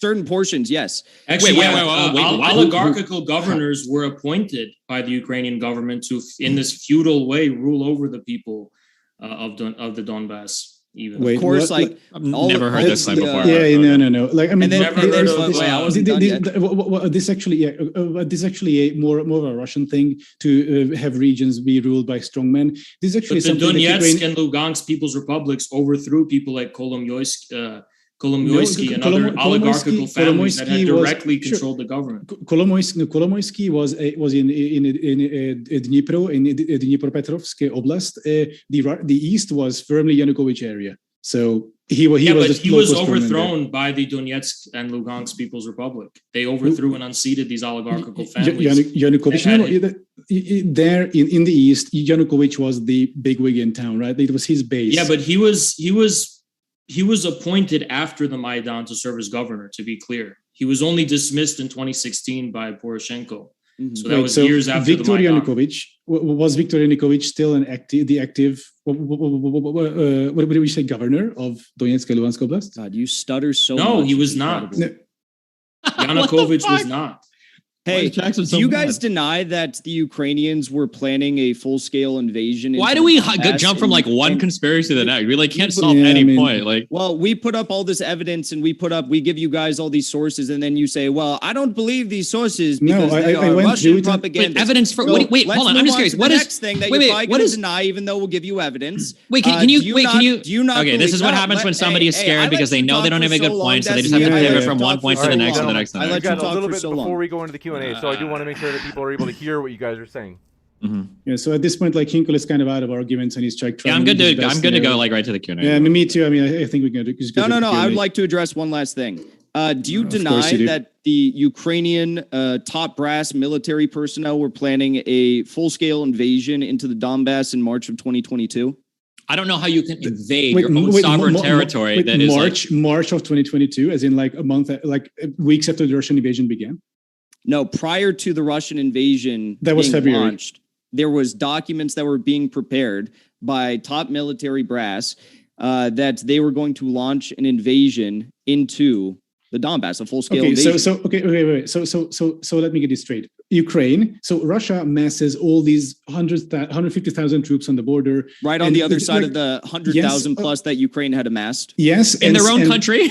In their own country, and Russians were in their own country as well. So Good job. Yeah, but the difference was Ukraine is trying to control their own borders. Russia's trying to invade another country. Why would you try to equate these two things? That presumes that it can rightfully be said to be their borders. It is, because even Russia and every other sovereign state on the planet recognized it as their borders, of course. Within the Budapest Memorandum in 1994, the Budapest Memorandum in 1994, which Russia agreed to, or 1991. Anyway, Russia agreed to Ukraine's borders, and I guess that was, that was like worth toilet. That was under the presumption that the Russian speakers in Eastern Ukraine were going to be democratically represented. No, that wasn't written into the recognition of anything. You can't make it conditional afterwards. That is written in the foundation of, since 1991, the modern Ukrainian state itself.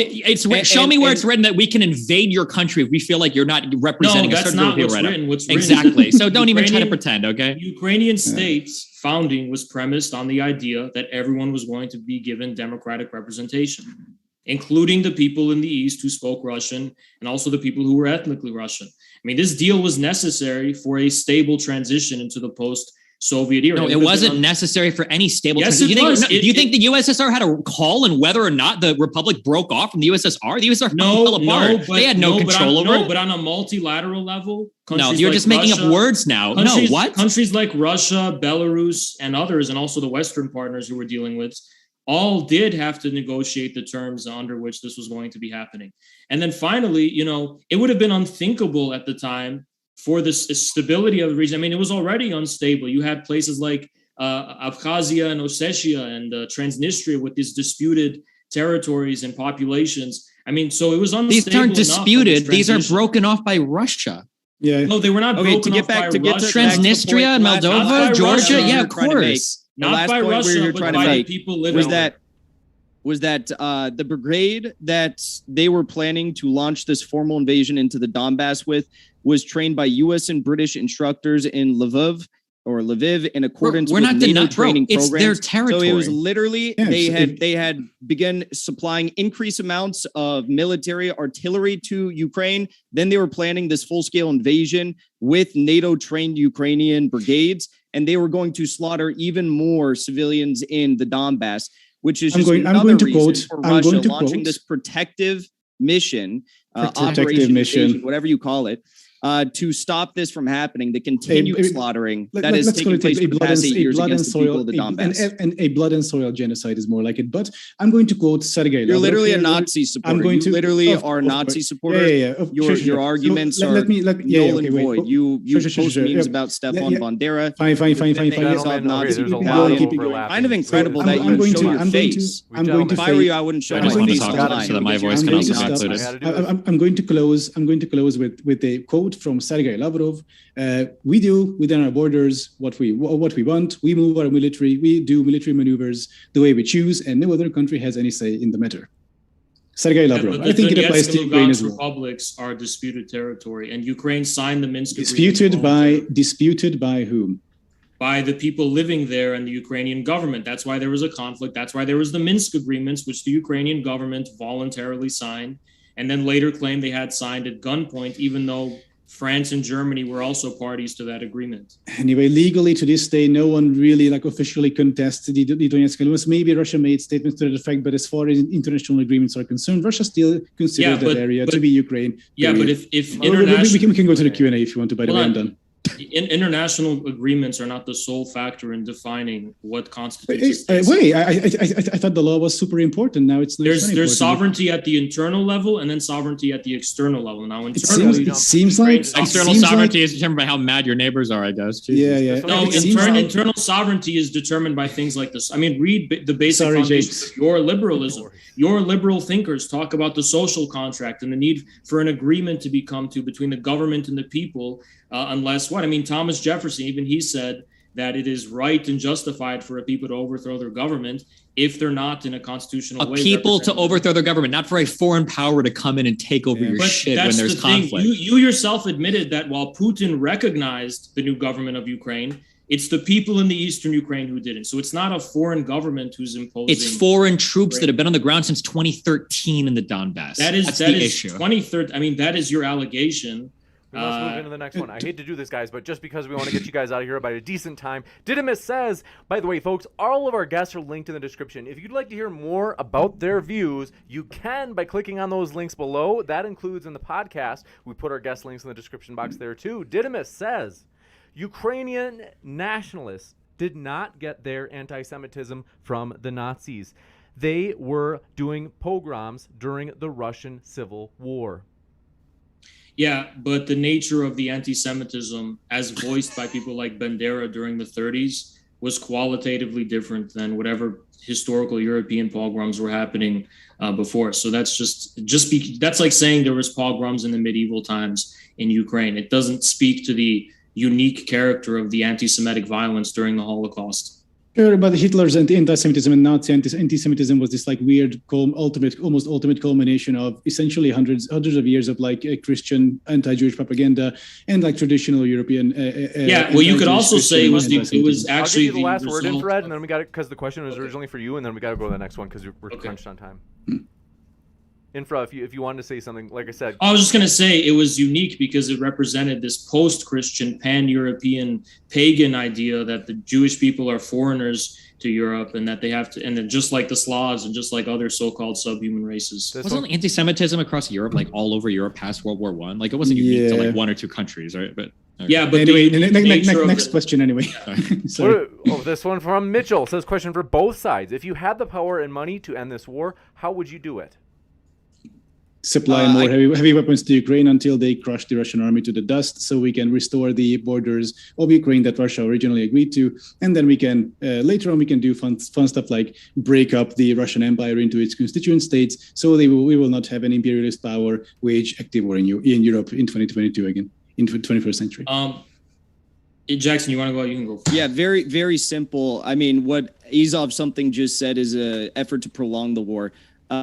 What I would do is I'd make the proposal and hopefully Ukraine would have some sense of, logic and agree to it and understand that if they don't, it's going to end up much worse for them.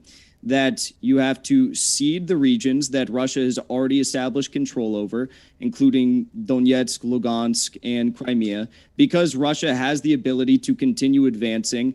Russia should also get Mykolaiv, Zaporizhia, and Odessa, very historically significant town to them. Ukraine must remain neutral, meaning no NATO, stationing of artillery or personnel or training in the country anymore. And all official outed Nazi battalions and regiments and political leaders must appear before an international tribunal to try them for war crimes, if any, crimes of aggression that would be set before an international charter. Also, in addition to all that, because I agree with all of that, since we're talking about power and money, I would also invest in the infrastructure and economic development of both Eastern and Western Ukraine, such that the source of Nazi extremism and anti-Russian sentiment, because they're blaming Russia for their own oligarchical zombie economy, I would have mutual economic development, which would lead to long-lasting peace in the region. I would say that the agreement should be really simple. All of the territory should be returned to Ukraine. This includes the Donbass and it includes Crimea. Russia should probably even leave Sevastopol. I think they've lost any legitimate claim they've had to even running the base there. I think that Russia has shown that they are incapable of sustaining any long-term ground war. Their military discipline, for a variety of reasons, is just abysmal. And the further and longer that the war goes on, the more Russia's economy is going to suffer, and the more what little military honor they had will shrink and disappear into nothing. Russia's economy is really being hit, huh? Kind of. Keep in mind that all of these guys that are laughing right now called that the war would be over in like a week. And now they're on like the most massive... Haz, you are literally on record. I can bring the clip up of you admitting you're literally today right now saying that Russia's economy is in a really failure. Literally. Hold on.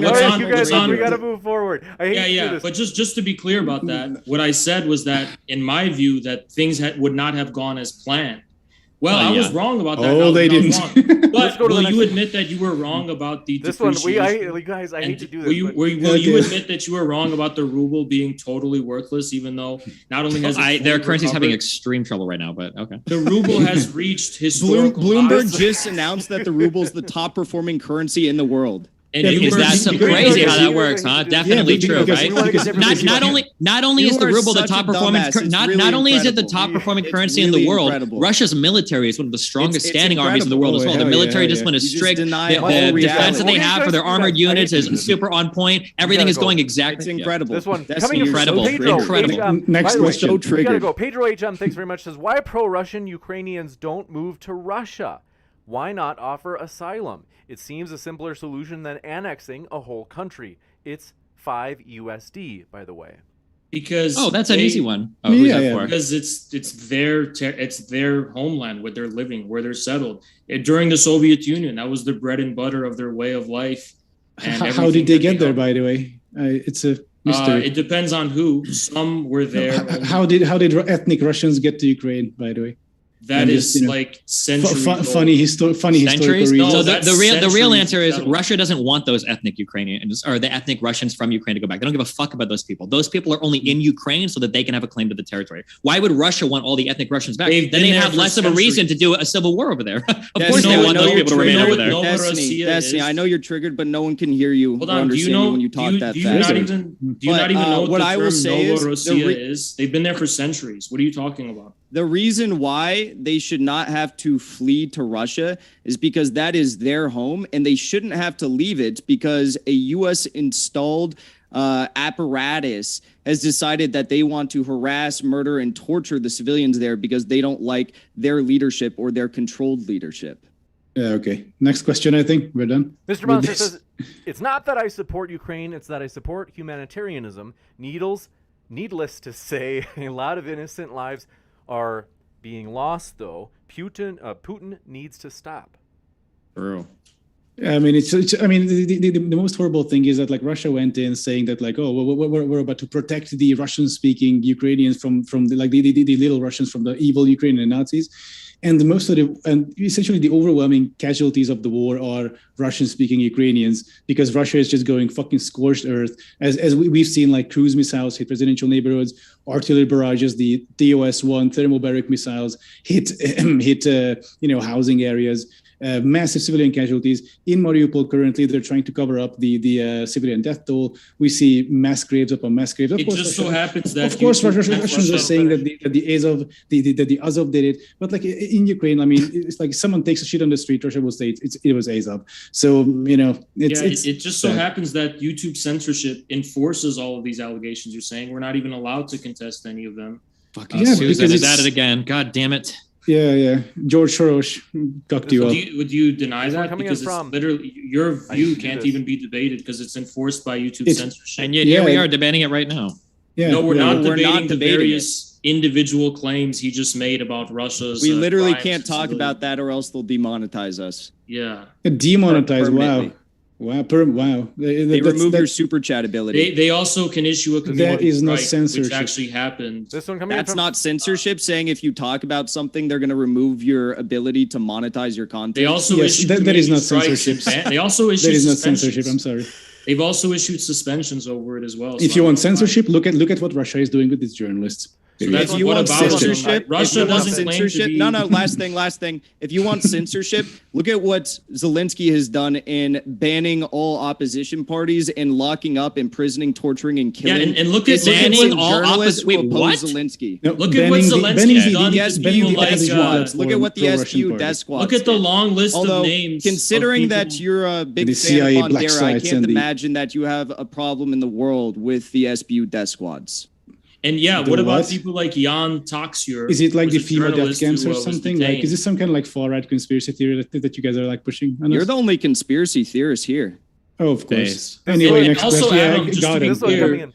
We have this one. Fernandez T says, here to support you, James. Thanks for your kind support, friend. Says, and by the way, 100% of super chats are going to go to charity today. That one is linked in the description box. They said... let's see. Thanks for your support, though. And Captain V says, for SB3, says, what's worse, a league of grind or this debate? This one coming in from Chris Morlock says, for Lestiny and Soydom, Ukraine, sorry is what it says. They say, Ukraine reformed, I love you guys. Ukraine reformed its National Guard in 2014. It had not existed since 2000. 7 battalions were instantiated from ultra-right groups. Source, Wall Street Journal, 2014. I mean, what percentage of those people were Nazis? What percentage of them were like nationalist radicals? We don't know. This is just like, source, please. Yeah, but it's a good boogeyman. How many though, people in the Russian AfD are Nazis? Quite a lot of them. The AfD has two wings, actually. Yes, absolutely. In West Germany, there's this, based on like polling data within Germany. In West Germany, the AfD is generally trying to be like a more traditional right-wing populist party. In the East, it's full on blood and soil. And you can actually keep track of this through empirical data if you look it up. Okay, well, I don't see the data confirming that. Look it up. I mean, Wikipedia. Okay, well, unless it's too suspicious for you. I think this is a debate between people who know what they're talking about and Wikipedia. You realize that Jackson literally linked me a Wikipedia article earlier to talk about the. Yes, I use your own source to prove you wrong. Thanks. Okay, something Donald that Trump. You still haven't apologized for, but whenever you want to, I'm open to it. I might consider it. Okay, Donald. I might consider your apology. All right, Donald. What does Lestiny mean anyway? The analytical failure says if there were 10 votes short, that's how coups work. Nice. Yeah. Okay. Also said evidence of sniping. I don't know. I want people to know, don't you understand that there's been elections in the U.S. where the margins were really small? Those margins matter. True. Chris Morlock says, for Adam, the 2014 referendum held in Crimea, Donetsk, Lugansk, 92% voted to join Russia. You claim the entire population of these areas, 7 million people, over 85% turnout, was at Russian gunpoint? Sure. Do you think there was like an incentive to go out and vote? Actually, you know what? The better question. When the Ukrainian military is there. The question was for me. In those areas, the Ukrainian military was not there. The Ukrainian military did not exist almost at the time. It had like 2,000-3,000 deployable troops, and that's it. So A better question, though, what would have happened if the people accidentally voted that they want to remain part of Ukraine? Like, do you think Russians would have just like packed up and it's like, okay, well, I guess we're other people, and we have just left Crimea and left the Donbass, the Donbass? Of course not. Obviously, the people, pro-Ukrainian people at that point, so these referendums happened later after the Russian takeover. So, I mean, pro-Ukrainian people kind of saw the writing on the wall. There's Russian troops, abducting people, etc., and essentially threatening people, so like a massive chilling effect as well. So those people who are pro-Russian will stay. Those people who are pro-Ukrainian will most likely leave, as it happened in Crimea, for example. But actually, the Russian, some Russian organ, like I have this long video about Ukraine. Check it out. In that, I covered that this Russian state organization accidentally leaked the real Kremlin, like the real Crimea referendum results. And it was really close to 50-50, with much of the pro-Ukrainian population having already I'm sure fled. that was real. Oh, sure. Adam, look Adam, it I up. have a There's question screenshots. for you. I have a question for Adam. Oh, it's the Q&A section. Feel free. I know. I have a question. Adam, I'm sure it's going to be good faith. It's very good faith. Adam, your videos prior to starting the Ukraine coverage, I thought they were pretty interesting. They're about infrastructure. They're about like transport. You seemed very obsessed with making sure that the trains were arriving on time and all the different areas you were covering and talking about. Very obsessed actually with trains arriving on time. So I'm curious, what led you from Nazis. Talking about trains arriving on time to go to defending Nazis like Stefan Bandera? Yeah, Holocaust, trains, Nazis, Auschwitz. We get the idea. Sure, I don't defend Nazis. In fact, you defended Azov and Stefan Bandera. I didn't defend Azov. I said I support the idea of throwing Azov at the Russians. That way you can stem the tide of imperialist aggression from Russia, and a bunch of Nazis die in the process. This consequentialism, also, I think. You claim that the presence of a military means it's at gunpoint. Have you ever presence of a foreign military, dude? How can you be so dense? Hold on. Okay. Have you ever considered that let's just assume you're right and the foreign military was there. You ever consider that the foreign military was only there because it was like overwhelmingly already known that the region had pro-Russian sentiment? Now, it wasn't formally it doesn't matter. I don't know why you keep using this childish argument. Whether or not you have pro whatever sentiment or anti whatever sentiment doesn't give the right for a military to go into another country and hold new elections while they're occupying a country and stealing territory. That's really territory. misleading to say it's a foreign military when the people living there are Russian speakers, many of them ethnic Russians. Militaries aren't decided by their language. And they're even citizens. Many of them are even citizens of the Russian Federation. So militaries aren't decided by where else other people have citizenship for. What? Destiny. Like, I know, but it's just misleading. You're making it seem like they would. That's grounds for the idea that they were coerced into voting the way they were. It can be grounds for the idea that they're coerced. Sure, you had a military that took a country, that took part of a country away from another country, and then held new elections there with the people there. You're right. It is possible for that to happen, but in context, it's clearly not the case. Sure. Let me ask you this. Look, one good faith question that Adam kind of posed earlier. Okay, if they would have voted to stay with Ukraine, do you think Russia would have packed their shit up and left? I genuinely do. I think they would have been. You're absolutely delusional. They would have been delusional. I think they would have been so shocked that they had miscalculated what the sentiment in that region. I mean, we're talking miscalculated, like they have their entire war effort. Destiny. One last thing, because I didn't get to put my 2 cents in this round. One last thing. I don't even think you have 2 cents to put together. Destiny, it's incredible that you're putting this argument forward when literally Viktor Yanukovych was the one who said he didn't want to work with the EU, and as a result of that, the U.S. actually cooed him out of political leadership. You can say you can say that as much as you want. No, you're trying to act like, Russia. There's no evidence for a coup. You can say it as much as you want, but there's no evidence that the U.S. did make the argument maybe Russia would have done it, but the U.S. You can't just repeat fake shit over and over again and expect it to become true. Hold on. So Crimea was brainwashed, but the Maidan people were not brainwashed by you. The Maidan people were Ukrainians that were protesting for months. They weren't brainwashed by Western media, but the people in Eastern Ukraine were brainwashed. Yeah, they were brainwashed by Western media. They saw Western people living happy, democratic, economically prosperous lives, and they thought, "Wow, I want that." Yeah, their lives have that was the brainwashing that happened. Their lives have gotten so much better under the Western sphere of influence. It's incredible how the state of Ukraine has just prospered.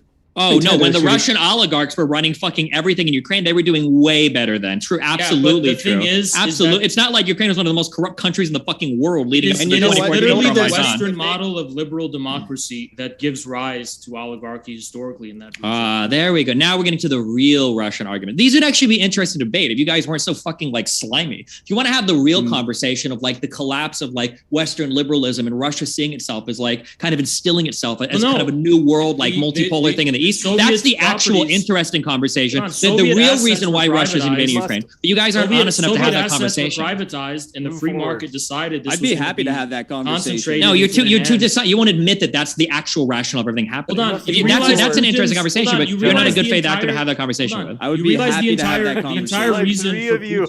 The entire reason for Putin's illiberal authoritarianism is because under liberal democracy, oligarchs reign free. That's why Putin has to be authoritarian to rein them in. Must move forward. Gnarly Bonesful says, can Jackson Hinkle update us on the NATO commanders in Avastal? No, I can't because the Russians have not publicized any of their names, but they have announced that there's going to be war criminal tribunals that involve NATO instructors in Mariupol that take place. Wow. Imagine our shock. This one coming in from Chris Morlock says, Destiny and Adam, how does it feel? Let's see. How does it feel to be losing the conflict? And I don't know if they mean that, if they're trying to suggest that. I think they mean the invasion. Can't be talking about Ukraine losing the conflict because that's just. They say, and looking at Novorossiya. Yeah. Okay, so they do mean the conflict. No, I mean the Russian offensive in Severodonetsk is actually pretty embarrassing. They pulled up select Rosguardia troops, VDV, which is their paratroopers, also Wagner, and they pulled together 25 battalion tactical groups to assault Severodonetsk, and they were fucked by the Ukrainians. Holy shit! Ukrainians sort of feigned retreat to this industrial area to the west of the city, and then Russians came in, guns blazing. Ukrainians kind of just whoop, counterattack back, and this won't be a decisive win, but it's going to be an attrition thing. You're delusional. They've literally lost every single major battle, and Zelensky just what are you 2 days ago. What are you talking about? Zelensky just went out 2 days ago. Shut the fuck up. Zelensky went out 2 days ago and said that Ukraine is currently losing 100 troops a day. That is a staggering amount. It's called war, but Russia lost Kiev, they lost Kharkiv. Ukraine is now counterattacking. Russia did not lose Kharkiv. What was the first one you said? What was the first one you said? First they lost Kiev, and then they lost Kharkiv. What battle ensued in Kiev? Show me the evidence. Excuse me? What battle ensued in Kiev? Russia literally has retreated from even attempting to take Kiev. What are you talking about? They couldn't even get to Kiev. My question is, what battle ensued in Kiev? There was no battle in Kiev because they didn't even make it that far.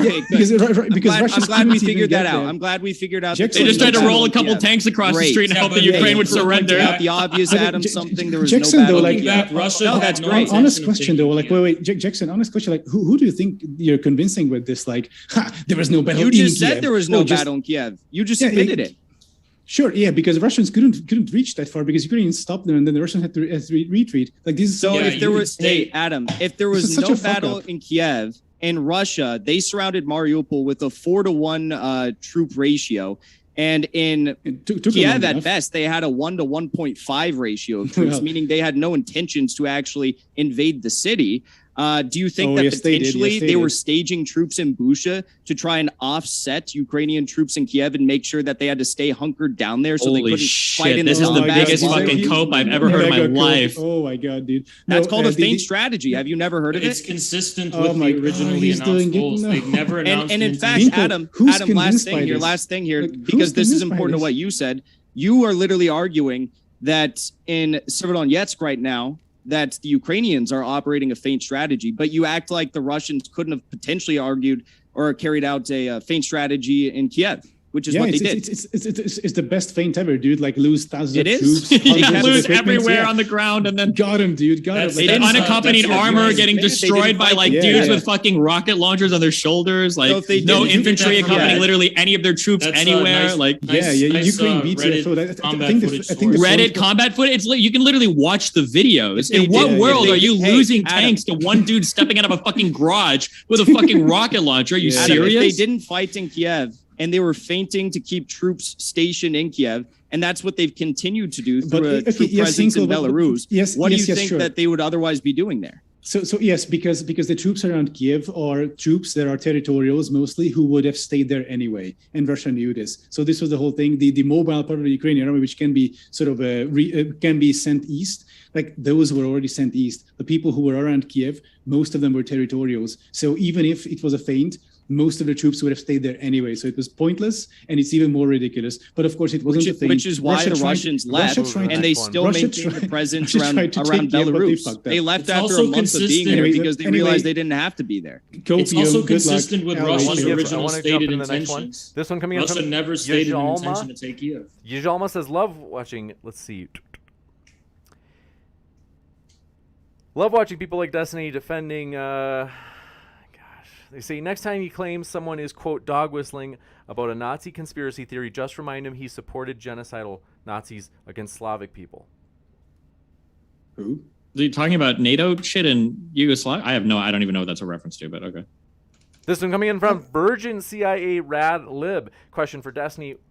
Okay, it's just, folks, we're looking for meaningful questions here. Sorry, Steven. Okay, this one coming in from, you've got thick skin. You've been on the internet longer than I have. Okay, Bubblegum Gun says 80% of Ukraine government positions are held by Israel. I don't know what's... Okay, true. It's a full-on Nazi country, guys. This one coming in from Pole says, I was agreeing with Jackson at the start, but then he made fun of the other... Let's see. He was being rude. Question for Adam. What are his thoughts about Turkey blocking Finland and Sweden from joining NATO? As for being rude to Adam, I don't have a lot of sympathy for Nazi defenders. As for Turkey and NATO, I think for Turkey... Adam on what he thinks. It says, go for it. Oh, sure. So Turkey is now, Erdogan is a huge piece of shit, obviously, but like Turkey is now trying to eke out some sort of concession from NATO countries. They will not keep up the bloc forever, I think. But what they want to, basically Erdogan is trying to tie up some loose Kurdish ends with this because Sweden and Finland have been like friendly to Kurds. And plus they're trying to end the blockade of end the embargo on like Turkish arms purchases. It's like a realpolitik thing. I think it'll go away. It's interesting how the constituent members of the Liberal Democratic Alliance, whether in the EU or NATO, increasingly assert their own sovereignty with these authoritarian strongmen. It's almost like liberal democracies failing the world over. Poland, Hungary, Turkey. I mean, what's next? Yeah, I mean, Russia is definitely not controlled by an authoritarian strongman of all, for sure. What a great alternative. Russia's not a liberal. No, Russia's not a liberal democracy. Yeah, it's a far-right ethno-state. Yes.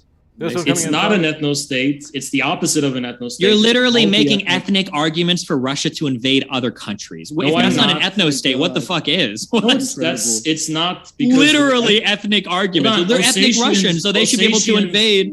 Ossetians are not ethnic Russians. Ossetians are not ethnic Russians. Sure, Russians. How many times have you and Jackson said ethnic Russians in this debate to justify aggression in the east of Ukraine? That's not Come what on, we're doing dude. to justify. We're just doing it to illustrate the historical, cultural, and civilizational ties. No, historical, culture, and civilization. You can talk about history, culture, and civilization. That's not what you're saying, though. You're saying ethnically Russian. Yeah, that's what you're saying. I'll answer that. In addition. I'll answer that, Destiny. The only reason why... No, I wasn't asking you, Jackson. I was asking... Okay, well, I'm going to answer it anyways because I feel like... I seriously don't care. Who is the question for? The only reason why... Wait, is this even his question? Or? The only reason why the ethnic Russian... Oh, okay. I don't know why he's answering when I was talking about Donbass has to answer it one way or another. I will answer. Yeah, get to that. What's the next, James? What's the next question? You made a statement, and I'm going to respond. The only reason why the ethnic Russian... We have a lot of questions. I hate doing this. Hey, he made a statement, and I want to respond. Not to you. I was talking to Haas. I'm not talking to you, Jackson. Give me like 30 seconds. Do it, Jackson. Blood and soil. Do it. I'll answer.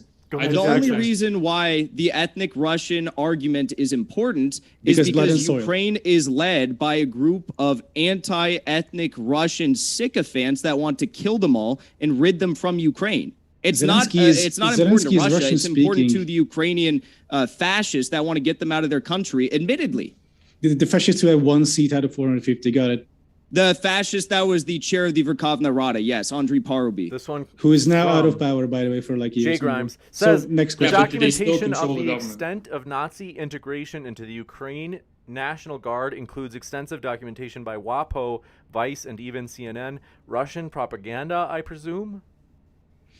Sure. I mean, of course, there are far-right elements, as in with any security structures. And at that point, this is why I advocate seeking them at the Russians, right? Because at that point you'll stop the imperialist onslaught and you'll end up with less Nazis in the end. That's also what the British intelligence wanted to do with Hitler against the Soviets. So congratulations for re-enabling fascism and Nazism historically. Yeah, good thing. The only people re-enabling it would be Russia that's attacking into the country then. And Beletsky left when the Azov Battalion was assumed in 2014 into the military. It's not like they kept their they have this official far right leadership or whatever. You guys can keep going to try to find historically. He's the commander of the Azov Battalion. No, he was. He left in 2014 when they were assumed into the military. You can look even at the Kiev Independent. They still quote him as the commander of the Azov Battalion. The current commander is like Prokopensky or some shit. It's not.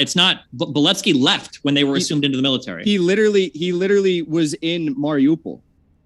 I don't know where he is. I don't really care, but I know that the current leader of the Azov. I can look it up. The Kiev Independent literally quoted him as such when he made the claim that there was a chemical attack. The current commander is Denis Prokopenko as of 2017 to now, and Beletsky left in 2014.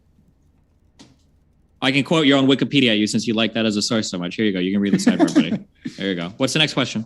This one coming in from Chris Morlock says for Adam, did Russia send 50,000 troops to take Kiev, a city of 3.5 million? It pulled 5 AFU battalions off the Donbass line and allowed for the current situation. 95% of Lugansk under Russian control. Can you repeat that question, the first part especially? Yep, they said, did Russia send 50,000 troops to Kiev, a city of 3.5 million? Oh, yeah, okay, gotcha. Yeah, so yes, because the Russian plan originally was that the Kiev regime, the Nazi junta or whatever will collapse, and the Ukrainian troops will lay down their arms in the face of the overwhelming Russian superiority, which of course didn't happen. You have evidence? In the first, sure, listen to Vladimir Putin, dude. And also in the first few days of the war, we saw Russians essentially charging into Kiev, just like small disparate operations. Also in Ukrainian uniforms, which is a war crime, by the way. But they got executed. There were multiple attempts at Zelensky's life. So basically, these idiots imagine that the Ukrainian army will just disperse and they're just going to roll into the city. And do you have evidence that's their plan? Yes, and have a victory parade on the 9th of May. Actually, funny thing is, in many cars, in many vehicles of the Russians, they found these like parade uniforms. Like these idiots actually thought that they're going to have the 9th of May parade on like Kreshchatyk. That sounds like something completely. Whoa, hey, dude! This question was for me. Feel free to answer your question if you get one. So anyway, this was the plan. It was horribly misguided. They had to revise it like 8 times, and now it looks like the Russian army has finally culminated in Severodonetsk, a town of 100,000, which is just embarrassing. So we'll from now on, I think we'll be seeing more and more Ukrainian. Sounds like they were targeting strategic. Whoa! Hey, I'm not done. And after that, we'll be seeing more and more Ukrainian harassment, counterattacks, and Russian attrition. And we'll see. Hopefully, the Russian Empire will collapse.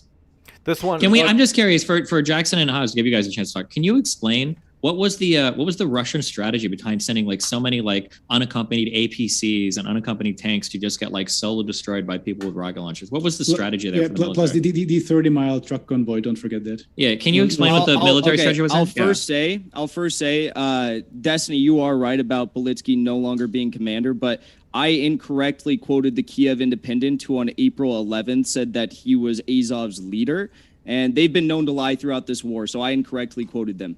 I quoted them correctly, but they incorrectly reported, I guess is a better way of saying it. As to why Russian military tanks were blown the hell up, I mean, they lost a lot of military personnel. There was multiple times in which Ukrainians, when Russians were trying to enter certain cities, they just blew entire platoons and units up. They slaughtered them.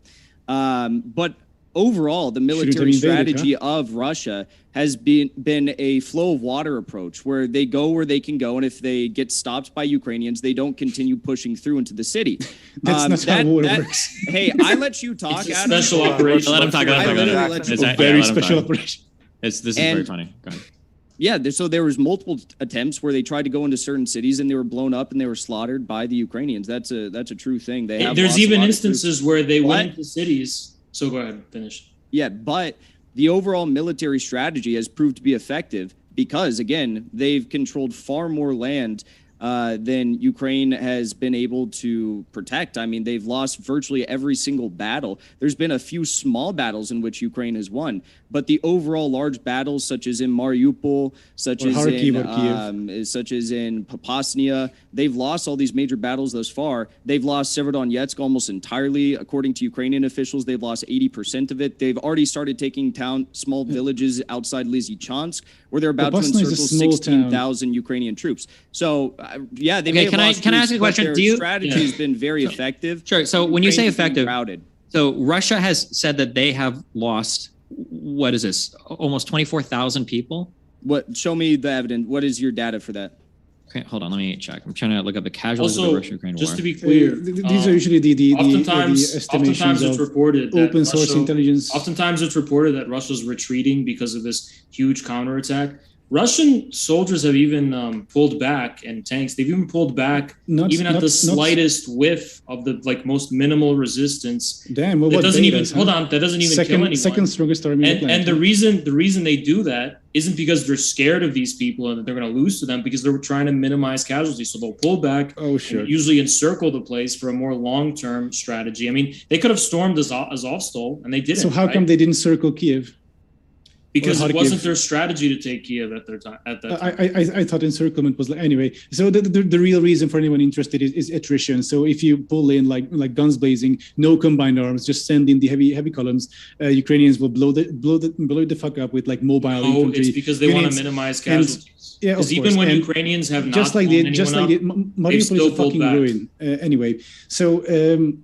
So this is called attrition. So basically, you don't defeat an army head on. You essentially it's like a death by the thousand cuts. Which is a war of attrition. Yes, which is what happened in Kiev and Kharkiv. Russians had to go back because it was unsustainable. Mega cope. It is without a doubt a war of attrition. Kiev was an example of a feint strategy, but yes, this is a war of attrition, and it's proving quite successful for the Russians. I mean, the Russians. They could have They could have taken many places, many villages, and they decided not to because they want to minimize casualties on both sides. I don't understand how you, or I understand it. Okay. I'm curious. I'm just curious. What would success look like to you in a month? Because if I asked you guys a few months ago, you would have said that obviously they're going to be controlling Kiev. I don't have the Russian military playbook. Russia has not been transparent about. I've made the mistake of trying to infer and speculate about what their plan is. It's not disclosed to the public. It's only disclosed to the actual people in charge of the operation. But I'm not going to try and speculate on what their timetable is or any of that kind of stuff. I will make a guess. Jackson, really quick. He asked me a question. I want to respond. Oh, sure. Okay, I'll make a guess. I wouldn't be surprised if Russia doesn't end the operation until they get Mykolaiv, Zaporizhia, and Odessa. Okay, so Jackson, don't feel one sentence. Jackson, don't feel too bad if you don't know. Try to get through the sentence without stuttering. Go for it. Oh, sure. That Jackson charisma, huh? No, just don't feel too bad if you don't have the Russian military playbook because Russia doesn't have it either. We got to give him a chance to actually. Bro, how many languages do you speak, Jackson? Wait, what the fuck? It's this guy's ESL debating you, and you're making fun of him for stuttering? Are you actually retarded? Yeah, anytime somebody makes fun of a foreign language, you should just speak in your fucking native language. The other guy can't just call me retarded. That unironically, yes. How can you make fun of an ESL guy for stuttering in English? Well, I have to hand it to. Hold on. To be fair, I think it's only fair that he knows English. I need a safe space. It's only fair that he knows English because he's trying to use our country to fight his battles. It has nothing. I'm just saying that of all the things you can make fun of somebody for, you can't make fun of a multilingual person for being not quite as quick with your own language. That's the dumbest thing in the world. Make fun of somebody for. I want to give our military. Okay, our sons and daughters. Jackson, Okay, he should use our language to respond without being interrupted. Oh, that's fine. I think we can go on. That is it. I promise our guests we're going to get them out of here at a decent time. So, folks. Can I ask one more question? Then they can respond. Okay, I'm giving them the last word. Super short and pithy question. Very short. Do you think in 3 months will Russia control more or less territory than it does right now in Ukraine? Without a doubt, more. Okay. Without a doubt. In fact, I think they'll control more by the end of this week. Yeah. Finally, one last thing. I just wanted to end it on this. We couldn't get Adam in on this one, so original plan is on. That was the tweet Modern Day Debate put out in public. That's it. The what? Wait, which tweet? March 2nd, 2022, saying Oh, okay. that So we're the one James, who James, bring did us. they cancel or did I cancel the previous one?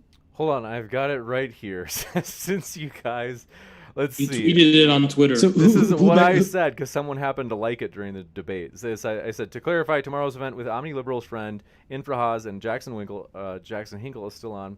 I asked Dylan Burns if Adam something could take Dylan's place, and Dylan was open to it because he's burning the wick at both ends. We couldn't get Adam in on this one. In other words, it wasn't that he had already committed and then backed out. He just said it wasn't going to fit with his schedule. So original plan is on, which So it wasn't us. Well, I don't think anybody Thank you. backed out, if I remember. Wait, didn't right. we have an original debate set up with the four of us, and then those two backed Don't you out? think it's incredible though that No, on the Azov second- There's on the no second evidence of in the March- YouTube audience and claiming that we backed out when it was in fact a scheduling error on his own part? Jackson, Hold on, James. So Can Adam, you tell did me, you lie? James? Was there It's really James? Was there an incredible. original debate between all four of He's us a that they Nazi backed out on? supporter and Oh, wait. he's Yeah, a massive there liar. was Hey, kind James, of. let James. So Yeah, there James. was. Yeah. I remember it was something that I think I said.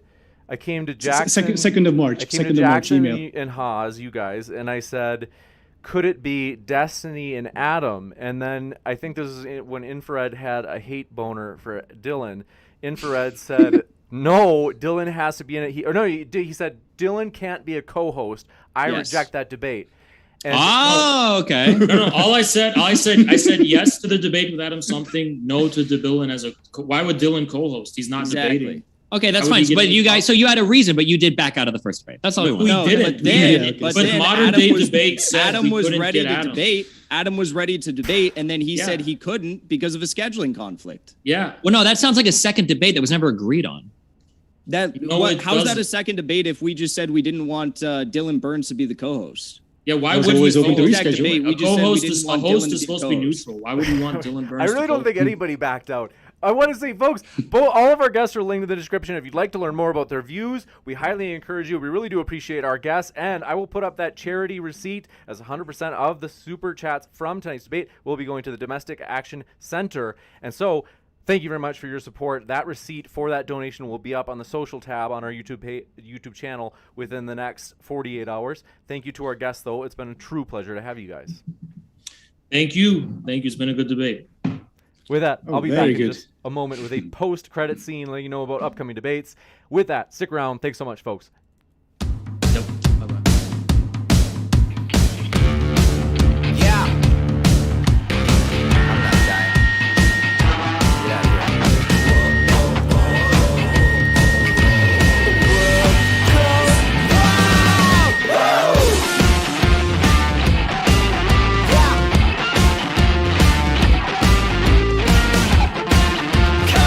Not dying. We're dancing in the street. There's nothing left to eat. We're on our winning streak. Going at it. Ladies and gentlemen, want to say thanks so much for being with us. We are thrilled to have you here, and thanks so much for your support. As this is a charity stream, we're excited about a good cause, namely the Domestic Abuse Action Center is a great charity. They do a fantastic job with the funds that they get. They have a great charity watchdog rating because we really do. We try to be very careful about what charities we give to when we do these charity events. And they have a great rating, namely suggesting that they actually do give, or you could say they put the funds toward what they say they're actually doing them with them, namely helping people that have been victims of domestic violence. And so that is something that we can say we all agree on that. Whether you be more Republican, more Democrat, you name it, Christian, atheist, gay, straight, black, white, everybody agrees that is a good thing. Trump supporter, Biden backer, like we're all happy to help those who are less fortunate. And so we do want to say, we hope you feel welcome no matter what walk of life you were from. We appreciate the guests. I know the live chat is sometimes wild, and sometimes you're kind of like, hey, the mods are being too tough on us. They won't let me say this, or they won't let me say that. And we always, for one thing, we follow YouTube terms of service, because if somebody's saying something that YouTube would consider, they would say it falls under the grounds of hate speech, something like that, where it's picking on a certain race or something. We can't allow that, both ethically speaking, we don't like it, but also if we were to, and some people are like, no, be 100% full on free speech, let people say anything they want. And it's like, well, like, it doesn't even make sense. It would be thwarting our own purpose, because YouTube allows us to grow. In fact, YouTube markets, like YouTube promotes us by showing our debates, recommending them. YouTube does give us huge promotion. A lot of our debates they get crazy impression numbers. And so in other words, YouTube is recommending our videos a lot. We're thankful for that. And so, we actually do try to follow terms of service because it's just rational. But the other thing is, we hope that you do enjoy people from all walks of life, that you are friends with people who you may disagree with people who are atheist, Christian, Muslim, you name it, as well as different demographics, like whether they be straight, gay, and everything else. I would name all the demographics. We'd be here all night. But I want to say we do appreciate our guests. I can't stay here long. I've got to run like right now. But I want to say we do indeed have some upcoming debates I want to tell you about. In particular, if you have not seen this one. By the way, our guests are linked in the description. If you want to hear more about their views, you certainly can by clicking on those links below. What are you waiting for? And if you haven't already, hit that subscribe button, as we have many more juicy debates coming up. At the bottom right of your screen, for example, Vaush versus Dr. Bogardus from Pepperdine University. You don't want to miss this one. That's next week. We're really excited about it. I think it's going to be a great discussion, even though it's a controversial topic. That's true, but nonetheless, I'm telling you, it's going to be a really good one. You don't want to miss that. Also, tomorrow, though, you don't want to miss this one either. Theist versus atheist. Intelligent design debate. Intelligent design is starting to pop back up in terms of people being interested in that, in terms of debating it. So that should be a fun one as well. That's tomorrow night. You don't want to miss it. Amy will be moderating that one. I'll be back for the Vaush debate, which is on Wednesday. And so you guys, I love doing this. We want to say thanks for all your support. You guys really do support this channel a ton. You have no idea how much it helps. Like, hitting that like button helps as well, for real, no joke. It does actually boost us in the algorithm. And so we really do appreciate all of you guys' support. Want to say hello to you there in the old live chat, as I've got to, like I said, I've got to run in about 8 seconds. Pedro HM, good to see you. El Solmo, good to see you again. Prisoner X, glad you are with us, as well as Jeremy Nolan, glad you're here. Fabula M24 McHaffey, thanks for being with us, as well as John S, glad to have you here. And Plushies DX, thanks for dropping in. General Balzac, good to see you again, as well as ERON. Is it pronounced Aaron? Glad you're here. Slicer John 189, thanks so much. And we'll end with their chat. They said, take care, everyone. Stay safe. And we indeed wish that you will take care and stay safe. We'll see you at the next one. Thanks for your guys' support. Sorry I got to run. I usually like to hang out longer in these post-credits debates scenes, but it's just a little bit of a time crunch. So love you guys. Thanks for all of your support. We're excited to see you at the next one as we pursue the passion, the vision that we have, which is to provide a level playing field so that everybody can make their case on a neutral platform. That is Modern Day Debate. That's our goal. That's our vision. That's what we're determined to do, and we're excited about it. So join us as we are only just beginning. Thanks so much, everybody, and we'll see you at the next one.